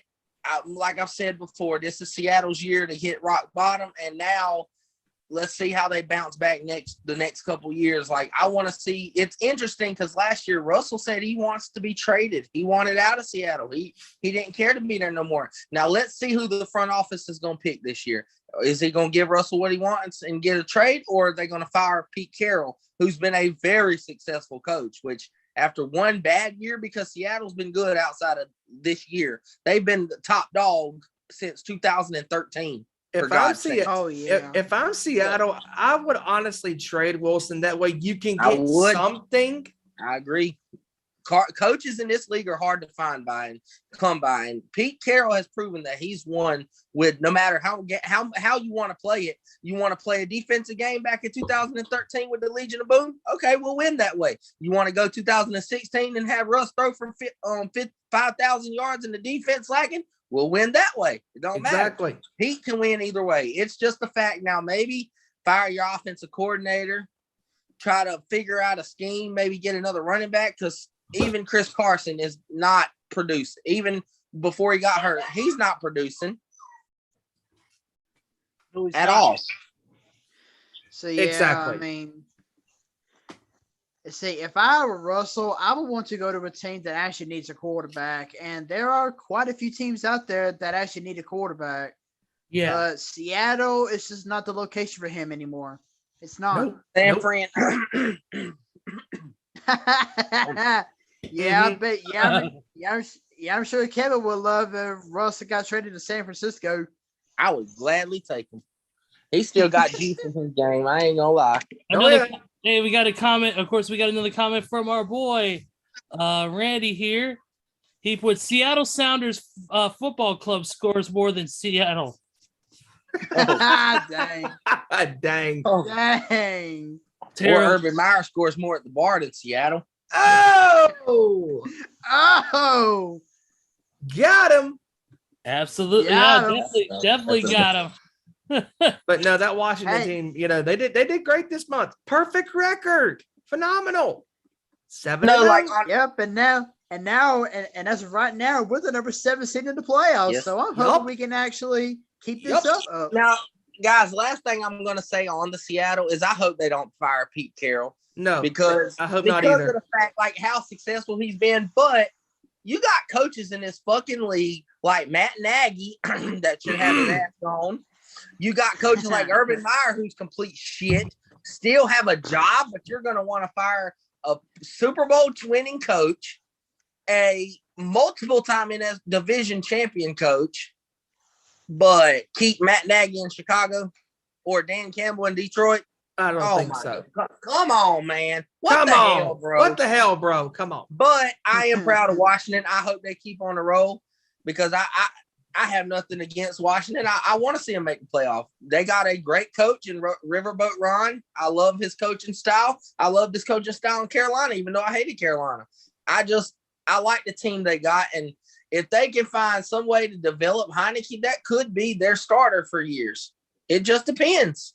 I hope Washington keeps on this roll. Matter of fact, fuck it. I hope Washington catches the fucking Cowboys and wins the division. That would be a great Christmas present for me, for sure. I would love it. I would laugh. Dude, this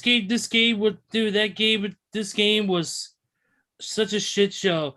It makes listening to the X Factor by Iron Maiden listenable. Damn. But we're gonna not take a break because we don't have commercials here on the show. We're not sponsored by anybody besides the fake sponsors I put out every week. It's prediction time, fellas. We're sponsored by they're sponsored by Jets trash cans, always guaranteed to have shit in them. Available now. All right. All right, let's go to a quick little score update before we start our score predictions for the NFL this coming week for week 13. Right.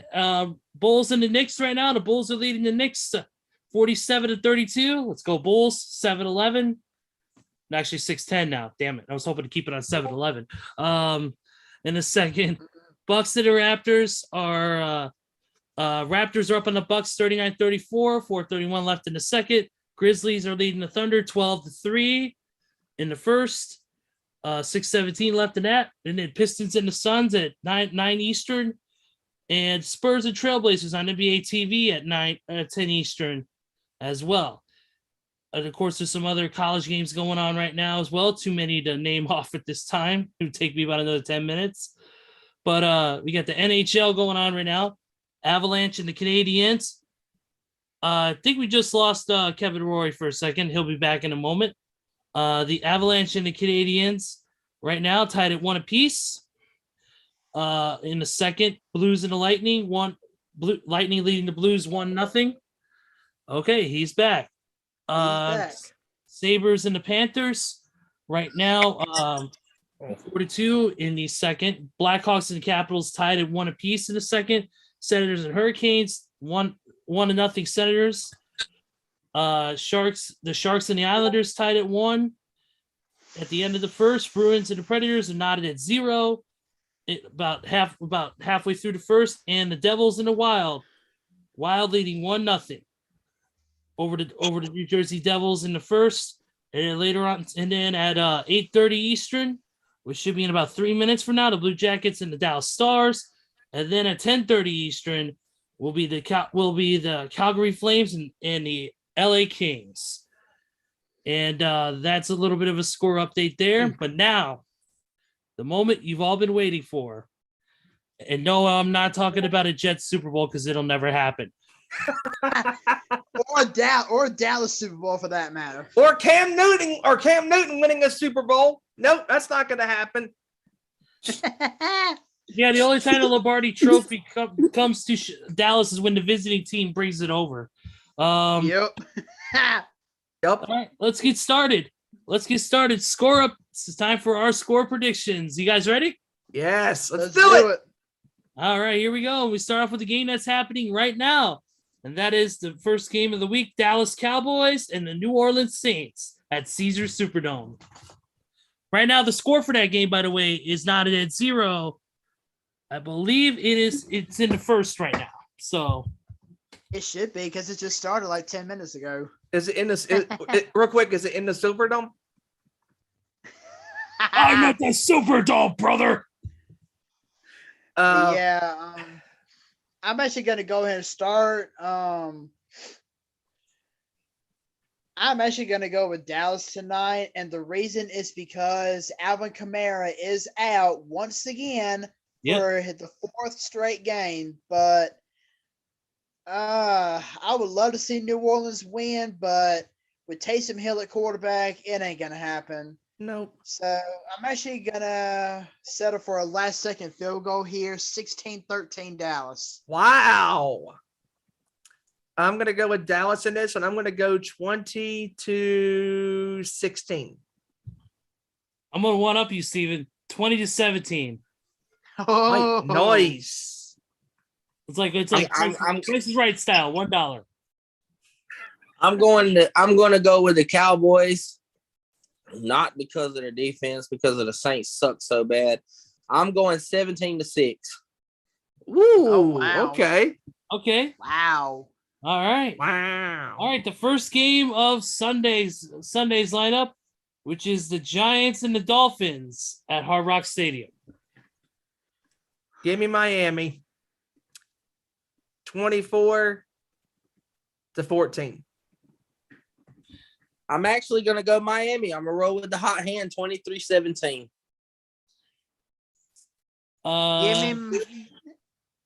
Give me Miami 31-13. 31-13. Okay. 24-13, Dolphins over the Giants. All right. Tua, I mean, if Tua continues to play like he has past couple of weeks, finding Jalen Waddle in the open field, it's game over for the Giants. It's going to be game over. Yup. I agree. Next game is the Colts and the Texans at NRG Stadium. Oh, God. Give me the Colts. I think they're going to get back, giving Taylor the freaking ball and taking it out of Wentz's hand. Give me the Colts 30-14. Give me the Colts 28-10. 28-13. Colts. All right. Yeah, give me the Colts over the sorry. Give me the Colts over the trash cans, 31-9.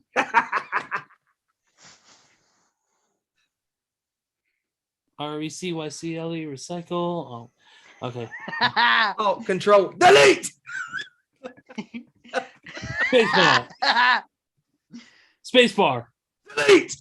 All right, we're not gonna go into that whole shit. I'd take up the rest of the show. That was great on Saturday by Enzo and Matt. Just saying.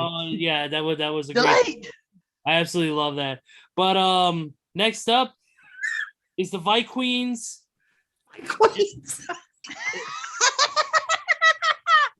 Yeah, much as they bitch. and the Detroit Ghosts. Oh hell! Oh God! No. Wait, what? They're the Detroit Ghosts because they're not even there when they get on the field. Oh my fucking God! Oh, look, the Vikings. Seriously. Vikings and the Lions at Ford Field in Detroit. Oh God! More like versus 0-10-1. More like snooze field, but I digress. Still winless, Guido.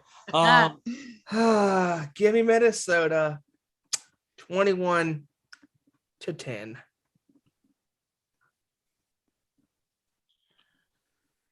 Okay. Give me Minnesota 27 to what the heck? I'll be lenient 10. You'll be nice. Okay. I'm being nice.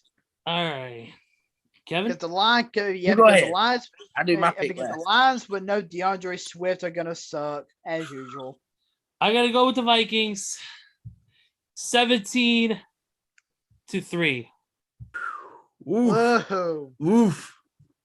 I can't believe I'm gonna pick this. No, don't do it. Don't you dare do Don't it. you do it. Don't you do it. I'm going 21-14. Vikings. Okay, I was about You to pulled say, an Ezra, Kevin. I was about to say, if you pick Detroit, I was going to Ezra to kick you off the show. Somebody give me a sobriety test at that point. Wait a minute. They need to hire that kicker with the last name Blewett. That's who the Lions kicker should be. There you go. And he blew it. Okay. Imagine if his name was Andy Blewett. You know what? Oh, man.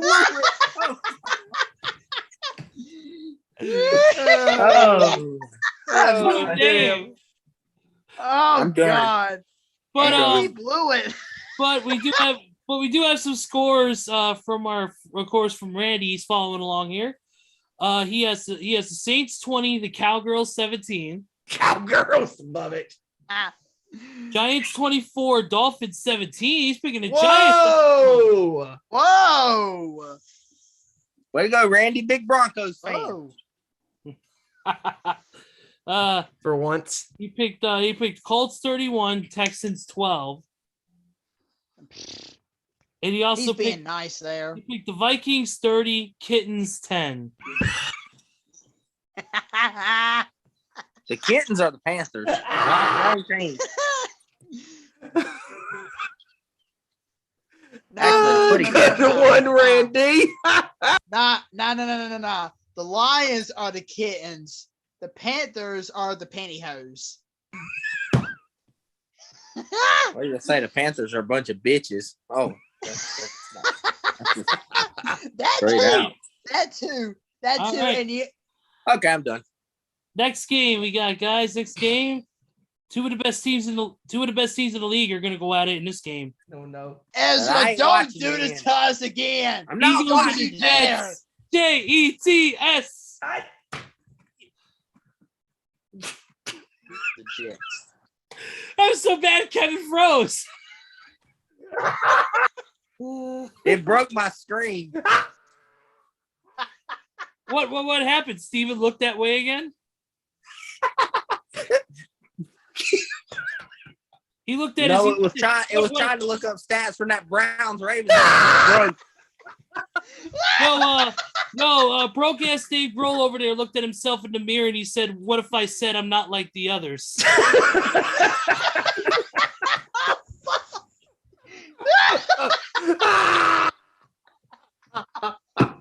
Oh my God! You guys are gonna kill me over here. Oh God! Oh, that was funny. Oh God! What was the game? Eagles and the Jets. Oh, hell Give me no. Philadelphia. Oh God! Phil, I'm gonna go I'm gonna go Philadelphia. And this is being fair here. This is I'm gonna go 20-10. I'm giving the Jets a little bit of a fight here. I'm gonna go Philadelphia 17-10. Okay, I can see that. I'm going Philadelphia 17-13. Ooh. Okay. Yeah, I'm not gonna be nice at all. Give me Philadelphia. give me Philadelphia 27-6. Wow. Oh. It's the holiday season, Joey. Come on. That's why Lamar threw Hey. all the interceptions. He was just trying to get ready for Christmas. Hey, Zach Wilson's still the quarterback. He gonna toss 3 picks this weekend. I'm calling it. At least I it say won't be on 4. back-to-back drives. Back. Yeah. I'm done. He's like I'm done. the Santa Claus of the NFL. He's giving out interceptions. Let's see. Next game, Cardinals and the Bears. I think it might be a close game. It might be. I'm gonna, even though I love the Bears, I would side with them any day of the week. I have to ride with the hot hand though. I have to ride with the hot hand and go with Arizona. It's gonna be a close one. 27-24. I'm gonna go 24-21 Arizona. I'm sorry, Ezra. I'm your buddy and all, but I can't side with you on this. I can't even say it's close because they're gonna have Kyler Murray back, I believe, if I'm not mistaken. And I feel like DeAndre Hopkins too. Yeah, I gotta go. I'm going with Arizona 34-10. Okay. Yeah, no. Ezra, I'm sorry, but I gotta side with Kevin. I mean, Kyler Murray and DeAndre Hopkins coming back. Give me Arizona 38-17. Well, it was nice knowing you guys. Have fun on another show. Oh,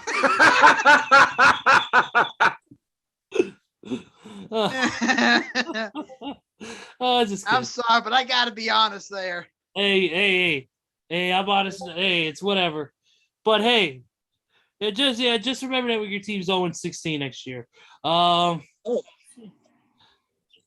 Let's see. Chargers and the Bengals. Paul Brown Stadium. Give me Cincinnati. Cincinnati. I think Cincinnati 24, Chargers 17.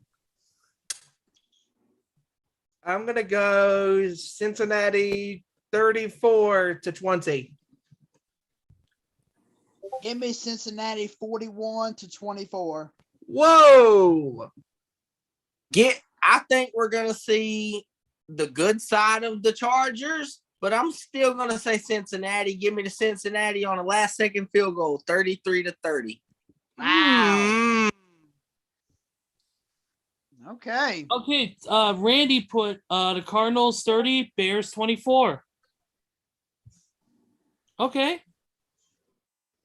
Typical Broncos fan. All right, next game. Tampa Bay versus Atlanta at Mercedes-Benz Stadium. I'm so glad I'm not going to be at. I'm so glad that I'm not going to be at this stadium this weekend to witness this massacre of a game. Give me Tampa Bay 41-10. 38-10. Tampa Bay over Atlanta. Going 31-13, Tampa Bay. Going 34-14, Tampa Bay. Okay. All right. Next game, first game on the 4:05 Eastern schedule, type of deal. The afternoon game, first real afternoon game. Jaguars and the Rams. Listen, if Give me the the Rams Jaguars. don't go ahead, Kevin. Give me the Jaguars. Nah, I ain't gonna go there. I think the Rams get on track, but I think it's gonna be a little closer than what you think. I'm gonna go Rams 31, Jacksonville 20. I'm gonna go with Team Taz. I mean the Rams. Reason why I picked Team Taz is because Team Taz is better in Jacksonville. Yeah. By the way, hello to Hook and Powerhouse Hobbs. Rams actually, to be serious, Rams 31, Jaguars 10.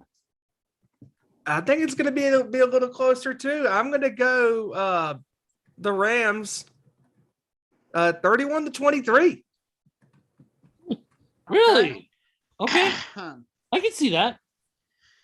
All right, give me the Rams 27-14, and also give me 2 drinks and a girl in a bar for Urban Meyer. Okay, I can see that. And I can see that. And then 1 bourbon, 1 scotch, and 1 beer. Oh, sorry. There you go. He's probably got Tony Khan on speed dial, so he'll be all right. Anyways, moving forward, the next game. This one should be Kevin. You get to start this one off.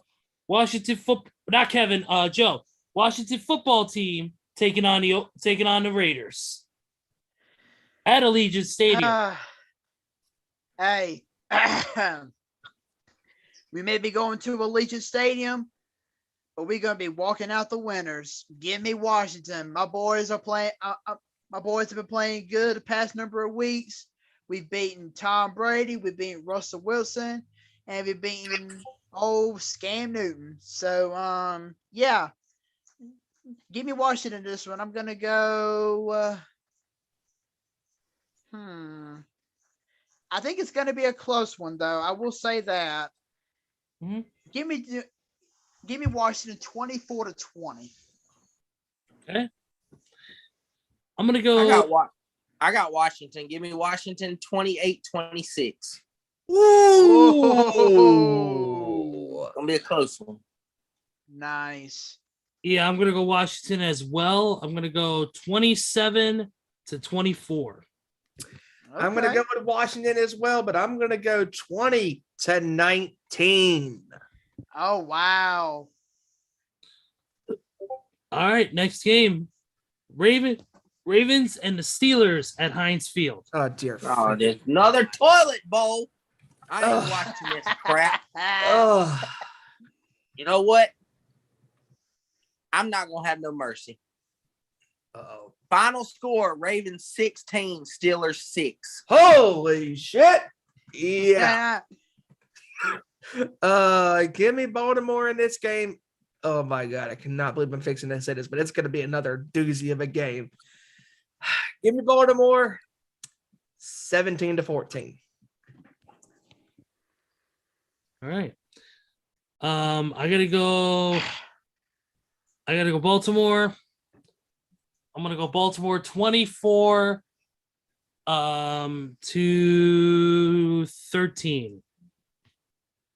All right, I'm gonna go Ravens 14, Steelers 13. Whoa!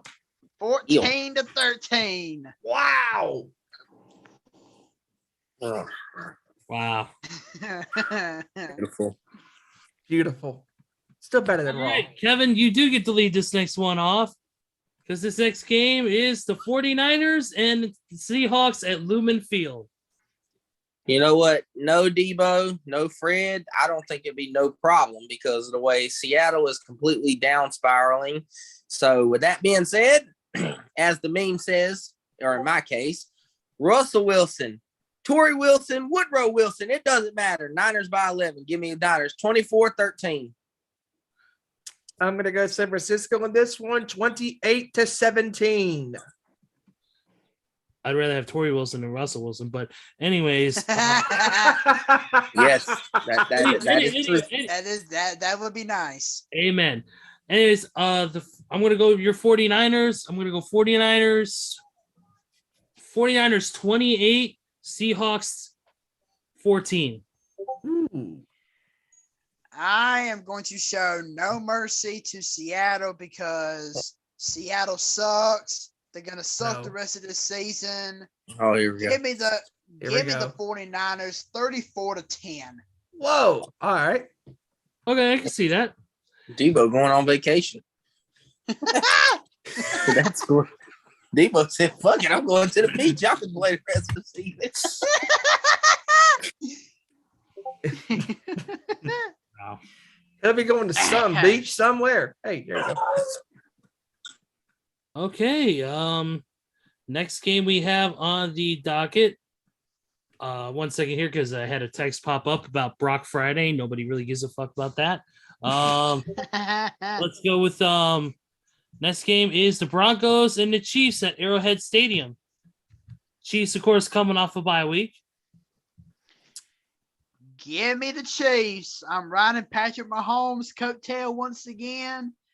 Give me the Chiefs 31-14. Absolutely. Denver's on. I mean, I think they're going to, especially seeing this on prime time, I think they're going to make it a little closer. I still got the Chiefs. Give me the Chiefs 28-20. Okay. You know what? That's my best. Go ahead, Ezra. Sorry. No. Oh Lord, what? Yeah, let's Oh do Lord, it. what did Randy say? Randy got jokes. First of all, he says the Bengals 41, Chargers 30. Well, the Bungles. Bungles, The Bungles. like Mr. Bungle. Yeah. Rams 24, Jags 21. Oh Lord, he went. That Everybody close? earlier we were making jokes. Said everybody funny now. You funny too. Raiders 30, nameless players 24. Oh. Nameless players.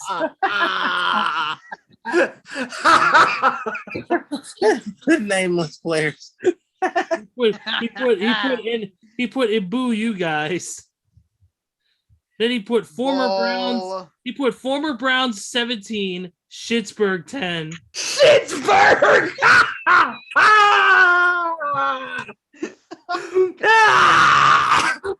Schittsburg, I love it, Randy. Listen, and this one got me. You're talking about the Seattle and San Fran game. He put Kraken 20, San Fran -10.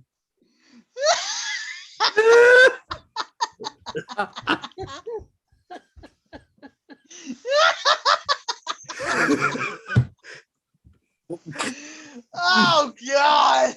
Mm. I don't even know what to say about that. Hey, I know what to say. Chiefs. Yeah. I know what to say. Chiefs 27, Broncos 20. Hey, I'm going to agree with that. I know what to say about that, Steven. What? If we were going to invite Randy onto the show, we've been looking at a 3-hour show. I can't do no more 3-hour shows after sitting doing the whole NFL draft for 6 hours. Ugh. I don't want to do do it too, having to watch the fucking Bears and the Lions for 3 hours. I'm going to go with Kansas City in this one. Browns and the Ravens. I'm going to go with Kansas City in this one, 28-20. Same score as you, Kevin. Okay, cool. Next game is actually that was the That was actually the Sunday Night Football game we just did, the Broncos and the Chiefs. I just realized that. And then the final game, Monday Night Football, the Patriots and the Bills. Ooh, best game of the Yes, week, this is baby. That's actually going to This be is a gonna really, be the really good game game. of the week right here. That's actually going to be a really good game. This is going to be the game of the week right here. Oh yeah. Yes. Final score 9-7. No, I'm buddy. All right, I ain't going with that one. who's going first? Give me the Bills at the last second, 34-31.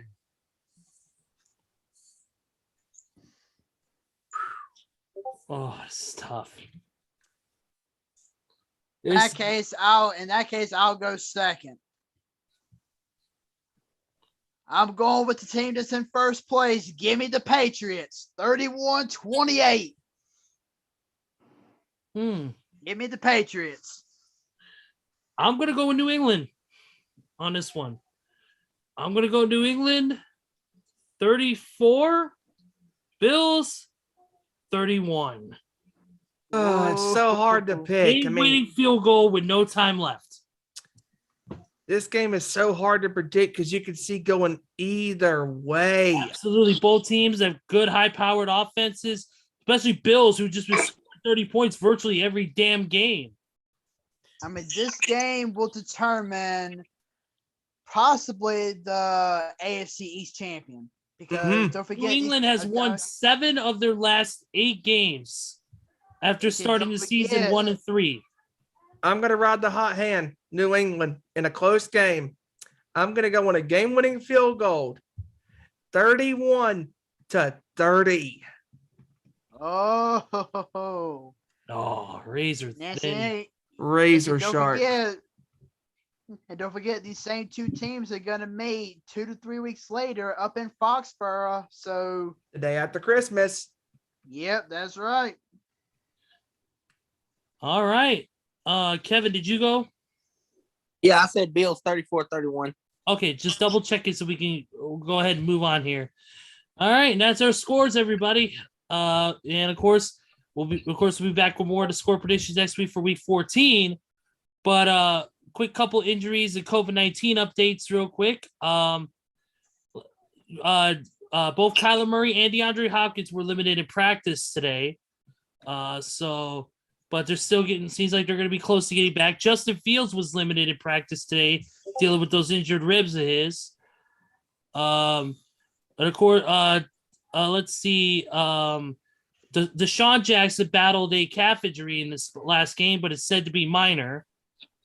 So hopefully he'll be back relatively soon. Like you said, Alvin Kamara won't be playing tonight. Daniel Jones was limited at practice with a neck injury, but he's expected to play against Miami. And then we mentioned one of the things I wanted to mention is Antonio Brown. Antonio Brown is out because of COVID-19 protocol violations.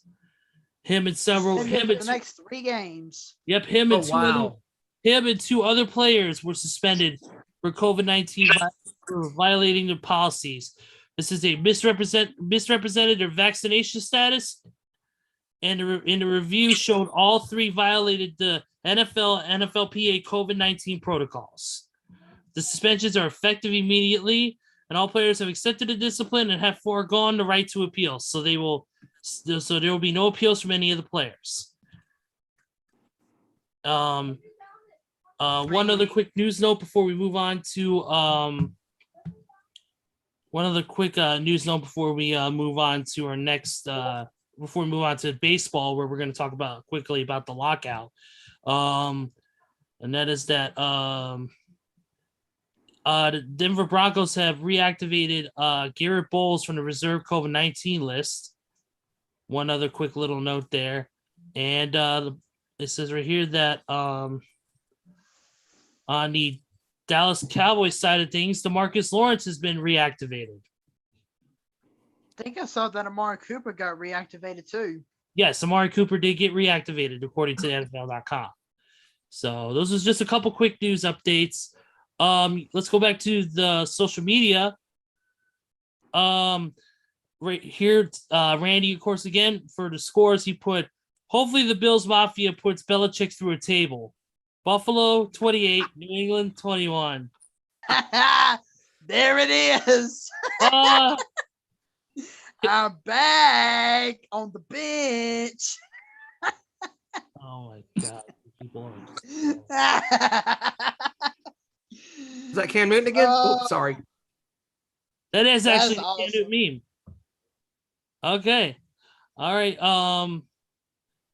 Let's get into it real quick, and that is the big news that broke this week, and that is that baseball has had its first work stoppage in 26 years. Due to a deal between the players and the Major League Baseball organization themselves, failing to come to a deal on the collective bargaining agreement. There will be all players have stopped working. There will be no practices, no nothing until a deal has begun, which means we could see a possible late start to practice, late start to spring training, even a late start to the season if they can't work out a deal together. They put out a letter to baseball fans, and of course, it just seems like once again another back and forth thing where, of course, the NFL or the NBA or whatever, Major League Baseball is saying that they're they're trying to say, basically the players are asking for too much, or the players are not getting enough from major leagues. Does anybody have any thoughts on on this whole situation with baseball right now with this whole Players are not getting enough. They're not getting enough. They make a shit ton of money in baseball. These players do. It's very unfortunate, that this is going on. I mean, dude, there's been teams left and right the last several days, especially the New York Mets signing all these players and signing them all basically now for nothing because of this lockout. And it's unfortunate. I mean, who knows if we'll have a season next year? Who knows? Because this is a huge blow to the baseball, world that are fans and stuff. It's unfortunate. Yeah, I mean, this is a huge blow. I mean, do I think the players are asking for too much? Maybe. But if you ask me, it's the ones at the front office who are being the sourpusses in this whole CBA, because, I mean, all the players are really asking for is to give National League teams a chance when it comes to batting in like late games and actually give the National League a designated hitter like the American League does. I mean, yeah. Right. If the American League can have it, why can't the National League have it? This is it's called the Major League Baseball. That's what it's called. Major League Baseball, not the American League Baseball. It's Major League Baseball. There's multiple teams in the NL and the AL. Come on. I mean, literally, the only player who does not mind pitching in the American League as well as hitting is the guy who won the American League MVP, and his name is Shohei Ohtani. That's right. I mean, yeah, he didn't mind hitting and he didn't mind pitching. So, my opinion, either give the National League a DH or take the DH away from the American League.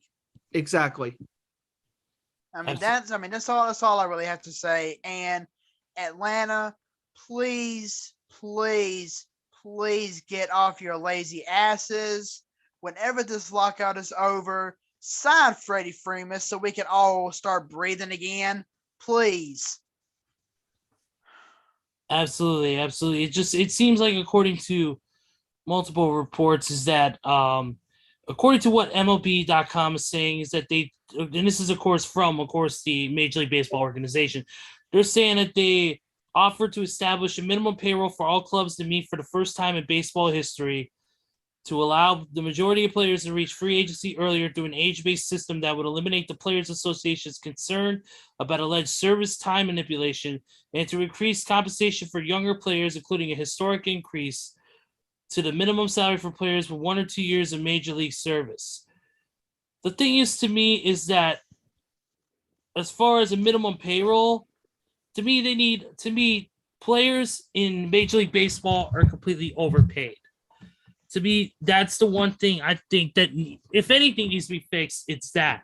But as far as this lockout goes, it sucks for the players, especially who want to go out there and be able to play or be able to practice with their team. Right now, they can't because of this lockout, so they're basically just going to be sitting at home. It just depends on how long that the Players Association and MLB can come together on a new CBA. It could be a couple days, weeks, months. We don't know.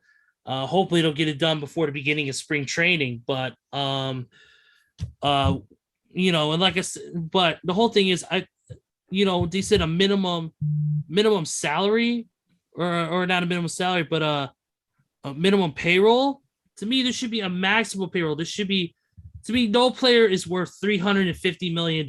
Exactly. I'm sorry. No. Not Giancarlo Stanton is not worth $325 million. Freaking what's his name? That one player who just got signed to a contract that was $325. I think it was Scherzer.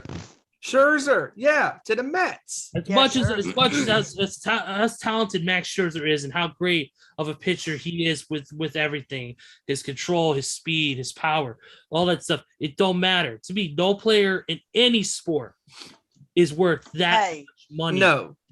Hey, as good as Alex Rodriguez was when he first got signed by the Yankees, he wasn't worth no $252 million. Like LeBron getting signed to these $180, $200 million contracts. And yeah, what has he done? What has he done this year? Nothing. And we're going to get into that quickly in a second. Actually, we're going to get into that quickly in a second. But I want to say that just for the sake of baseball fans like us, I hope they get it together soon. So, I mean, there hasn't been no real games that have been missed in the history of these types of issues, but it's a little bit of a concern for us. So hopefully they can get their shit together and we can get back to the sport that we love, known as America's pastime. Yep. That's right. But because the last thing we need is another World Series like the one in 1994. Yeah. But anyways, moving on. Yeah, moving on. Let's get to some NBA news, and of course that is the big story. Is that LeBron James is sitting out now with COVID-19. Unfortunately, LeBron tested positive. He went and did 3 different tests because one test. Wait a minute. Hold on 1 second. Remember when I said that? When I said that LeBron was now he's been cleared. What? Yeah. It says LeBron, who missed the Lakers game in Sacramento after returning positive tests, has been cleared from the NBA's health and safety protocols and will return to action tomorrow against the Clippers. Oh God. So there went my whole story. Great. What? How? Sounds a little fishy to me. I'm just saying.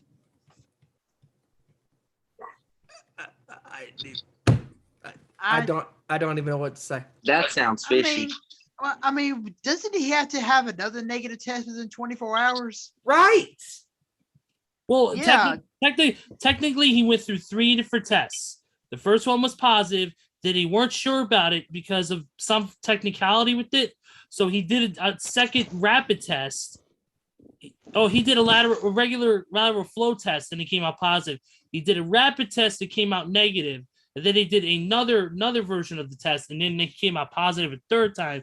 And that was when he was originally going to be out for a couple games. However, he tested negative this morning, which is, it does sound fishy to me. Like, I'm just saying that the technicality in it all is the league knows they're about to be out of $1 million fucking dollars or more when LeBron doesn't make the playoffs, so they're doing everything in their power to get LeBron on the Lakers so the Lakers can squeeze in to get the NBA more views. But still, nobody That's cares about that horrible. game compared to the Phoenix and Warriors game. Nobody cares. No, nobody cares. The fact that They just the want LeBron in the NBA playoffs. They know how many LeBron and his fanboys and the fanboys won't even watch the playoffs if LeBron James is not in it.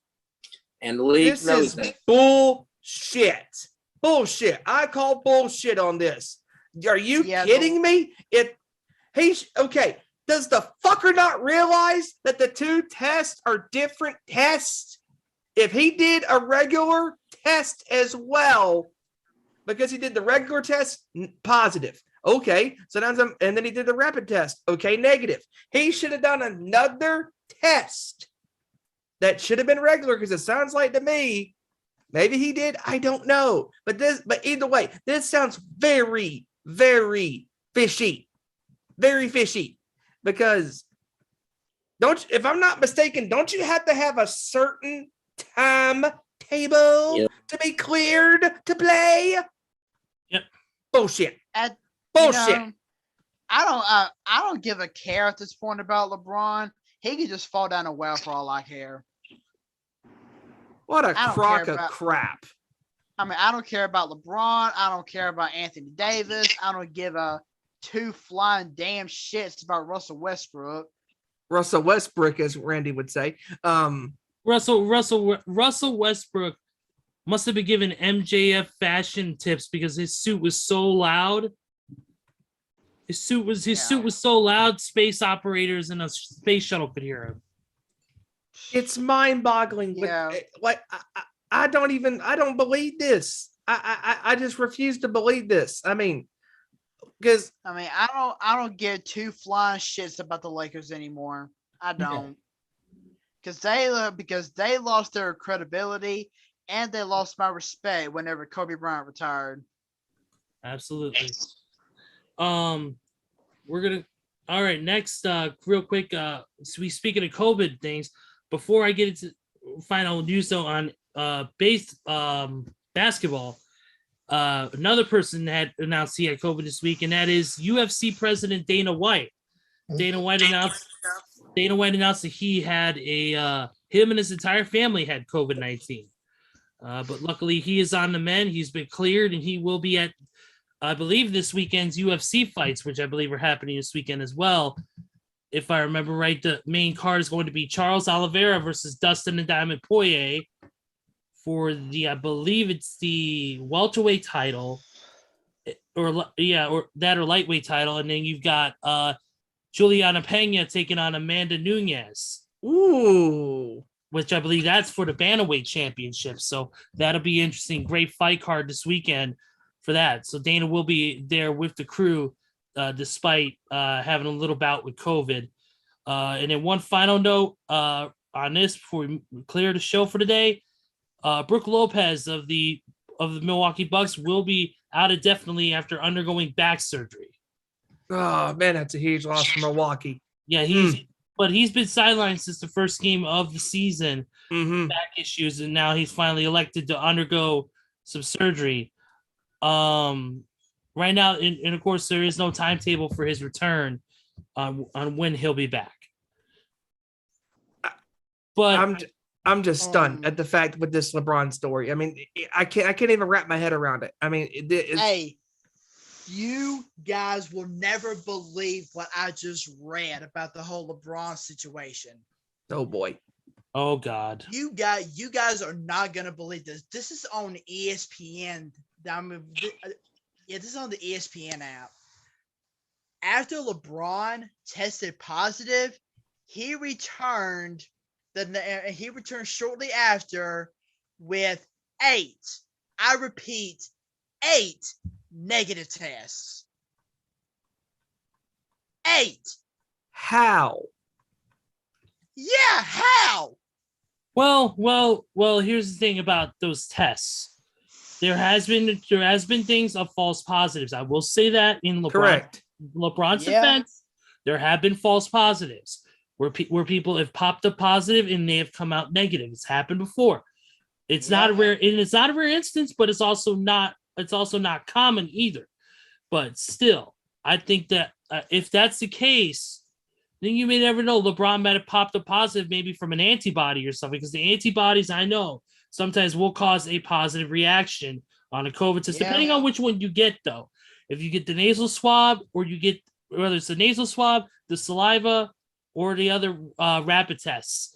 It just depends on which ones he got and he received during that time. But 8 tests is a little extreme. I get why he wants it to be able to be back out in the court, but I mean, if that's suck again, yeah, and then flop and win an Academy Award for Best Actor. Yeah. But yeah, I could see that. One score update. Cowboys are up 7-0 in the second. Actually, 7-6. Well, no, now it's tied 7-7.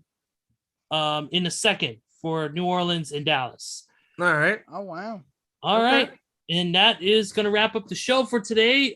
Final thoughts from our people here. Steven, you first. First of all, as always, great show with you fine gentlemen. Shout outs to Randy in the chat, for entertaining with his score update, his score predictions as well. And I just want to say I want to give a little birthday shout out because tomorrow it is my father's birthday.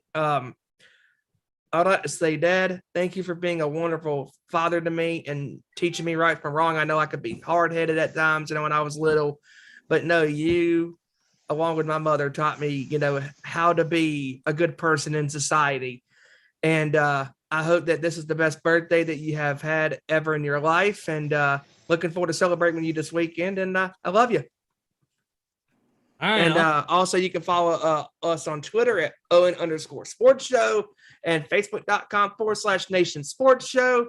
You can follow the Nation's Corner on Twitter at Nation's Corner, YouTube.com/The Nation's Corner, and Facebook.com/The Nation's Corner. It's going to be an action-packed show this weekend with Tony and Deb and Christina talking about all things in wrestling, and shout outs to Front Row and Neil and Trenda and everybody being down there for the NWA tapings in Atlanta for this weekend. It's going to be, a busy weekend for them. And looking forward to next week, man. It's going to be another action-packed show. Absolutely. And also don't forget, they not only will he be there for the NWA tapings, but I believe he'll also be there for NWA Hard Times too. That's right. Which features the main event. I believe the main event of that will be Trevor Murdoch defending the NWA World Heavyweight title against Mike Knox, if I'm not mistaken. Correct. Yes. Oh, wow, Mike Knox. Yeah, it should be a hell of a brawl, hoss battle. Oh yeah. And there's not only that, 8 titles will be defended, including the Ring of Honor World Tag Team titles, which will be defended as well in that and we're going to start the tournament for the NWA Junior Heavyweight Championship, which should be great. Cool. And of course, that'll all be covered by Front Row and them live all weekend long. Keep an eye on all the social media platforms and the Nation's Corner on Twitter for more information. Also got to give a shout out to Mission Pro. Their next pay-per-view comes out next weekend, Silver Bells, which happens with a main event caliber matchup. And also Thunder Rosa this weekend will be at GCW in Dallas taking on Alley Catch, which should be a good one. It should be one hell of a match, and I cannot wait to watch. And real quick, too, we're talking about GCW. Dude, I still can't get over that. They sold out the Hammerstein Ballroom in New York City. Good God. Absolutely. Congratulations to GCW on selling out the Hammerstein. Their show for that, January 23rd. Catch it live on Fight. Also, real quick, of course, next week is going to be an action-packed show. Thursday, of course, we'll be back. I will be, of course, Friday through Sunday at the C2E2 Comic-Con in Chicago, where AEW stars, including Adam Cole, Malachi Black, Christopher Daniels, and Hangman Adam Page, your AEW World Champion, will be in attendance. And as well as none other than John Cena will be there as well, promoting the new movie Peacemaker. Joe, your final thoughts? First off, I want to say, Ezra, if you could give me an autographed picture of John Cena, I will be forever grateful, brother. I will be. You got $150. We'll call it even. Yeah, but yeah. Once again, another great show with you guys. I'm glad you guys had a wonderful Thanksgiving last week. I know Thanksgiving is really important, but if there's one thing that's important for me, it's going to come up this Saturday afternoon at 4:00 on CBS, the SEC championship between my Alabama boys and the Georgia Bulldogs. I have been looking forward to this game ever since it got announced. So, Gonna be a good one. Best of luck to my Bama boys. I hope we can get it done, and I hope we can shut up Georgia for crying out loud because they deserve an ass whooping. Wouldn't surprise me. Absolutely. Kevin, your final thoughts? It was another great show with you guys, and I'm just looking forward to all the sports that's going to be happening all weekend, from all the NCAA conference championships going on Saturday to another week of football to the NBA Phoenix and Warriors game Friday night. It's Yes, just gonna be sir. a action-packed weekend Yes. all weekend, and I'm ready And for thank it. God that ESPN decided to go with the better game and pit Phoenix and Golden State over freaking Clippers and Lakers. That crap shoot of a game. Come on. Thank you, ESPN. Yep. Yes. Absolutely. And of course, great show with you guys. Thank you so much for you guys for putting in your inputs. It's amazing as always. Real quick, we mentioned Mission Pro, that pay-per-view Silver Bells, the main event, Mission Pro World Title, Holodead taking on the debuting violence artist Charlie Evans, who's coming off her deathmatch debut at the Nick Gage Invitational a few weeks ago. Also, Maddie Rinkowski, Lady Frost. Ooh, nice. Renegade Twins defending the tag team titles against the Blonde Force Trauma, which is Heather Monroe and Ray Lynn. And Thunder Rosa teaming up with Anakin to take on Mighty Myra and JP Harlow in a mixed tag. That'll be awesome. Once again, check that out on Title Match Network on Saturday. But enough of my yakking. Let's close this shit out properly. So, for Joseph Thornton, for Kevin Rorie, and for my heavy metal brother, Stephen Wyand, I am Ezra Vickery, and we will see you next week for another action-packed edition of our Nation Sports Show. Take care, everybody, and have a great weekend. Peace. Turn me up. Turn me up. Turn me up. Turn me up.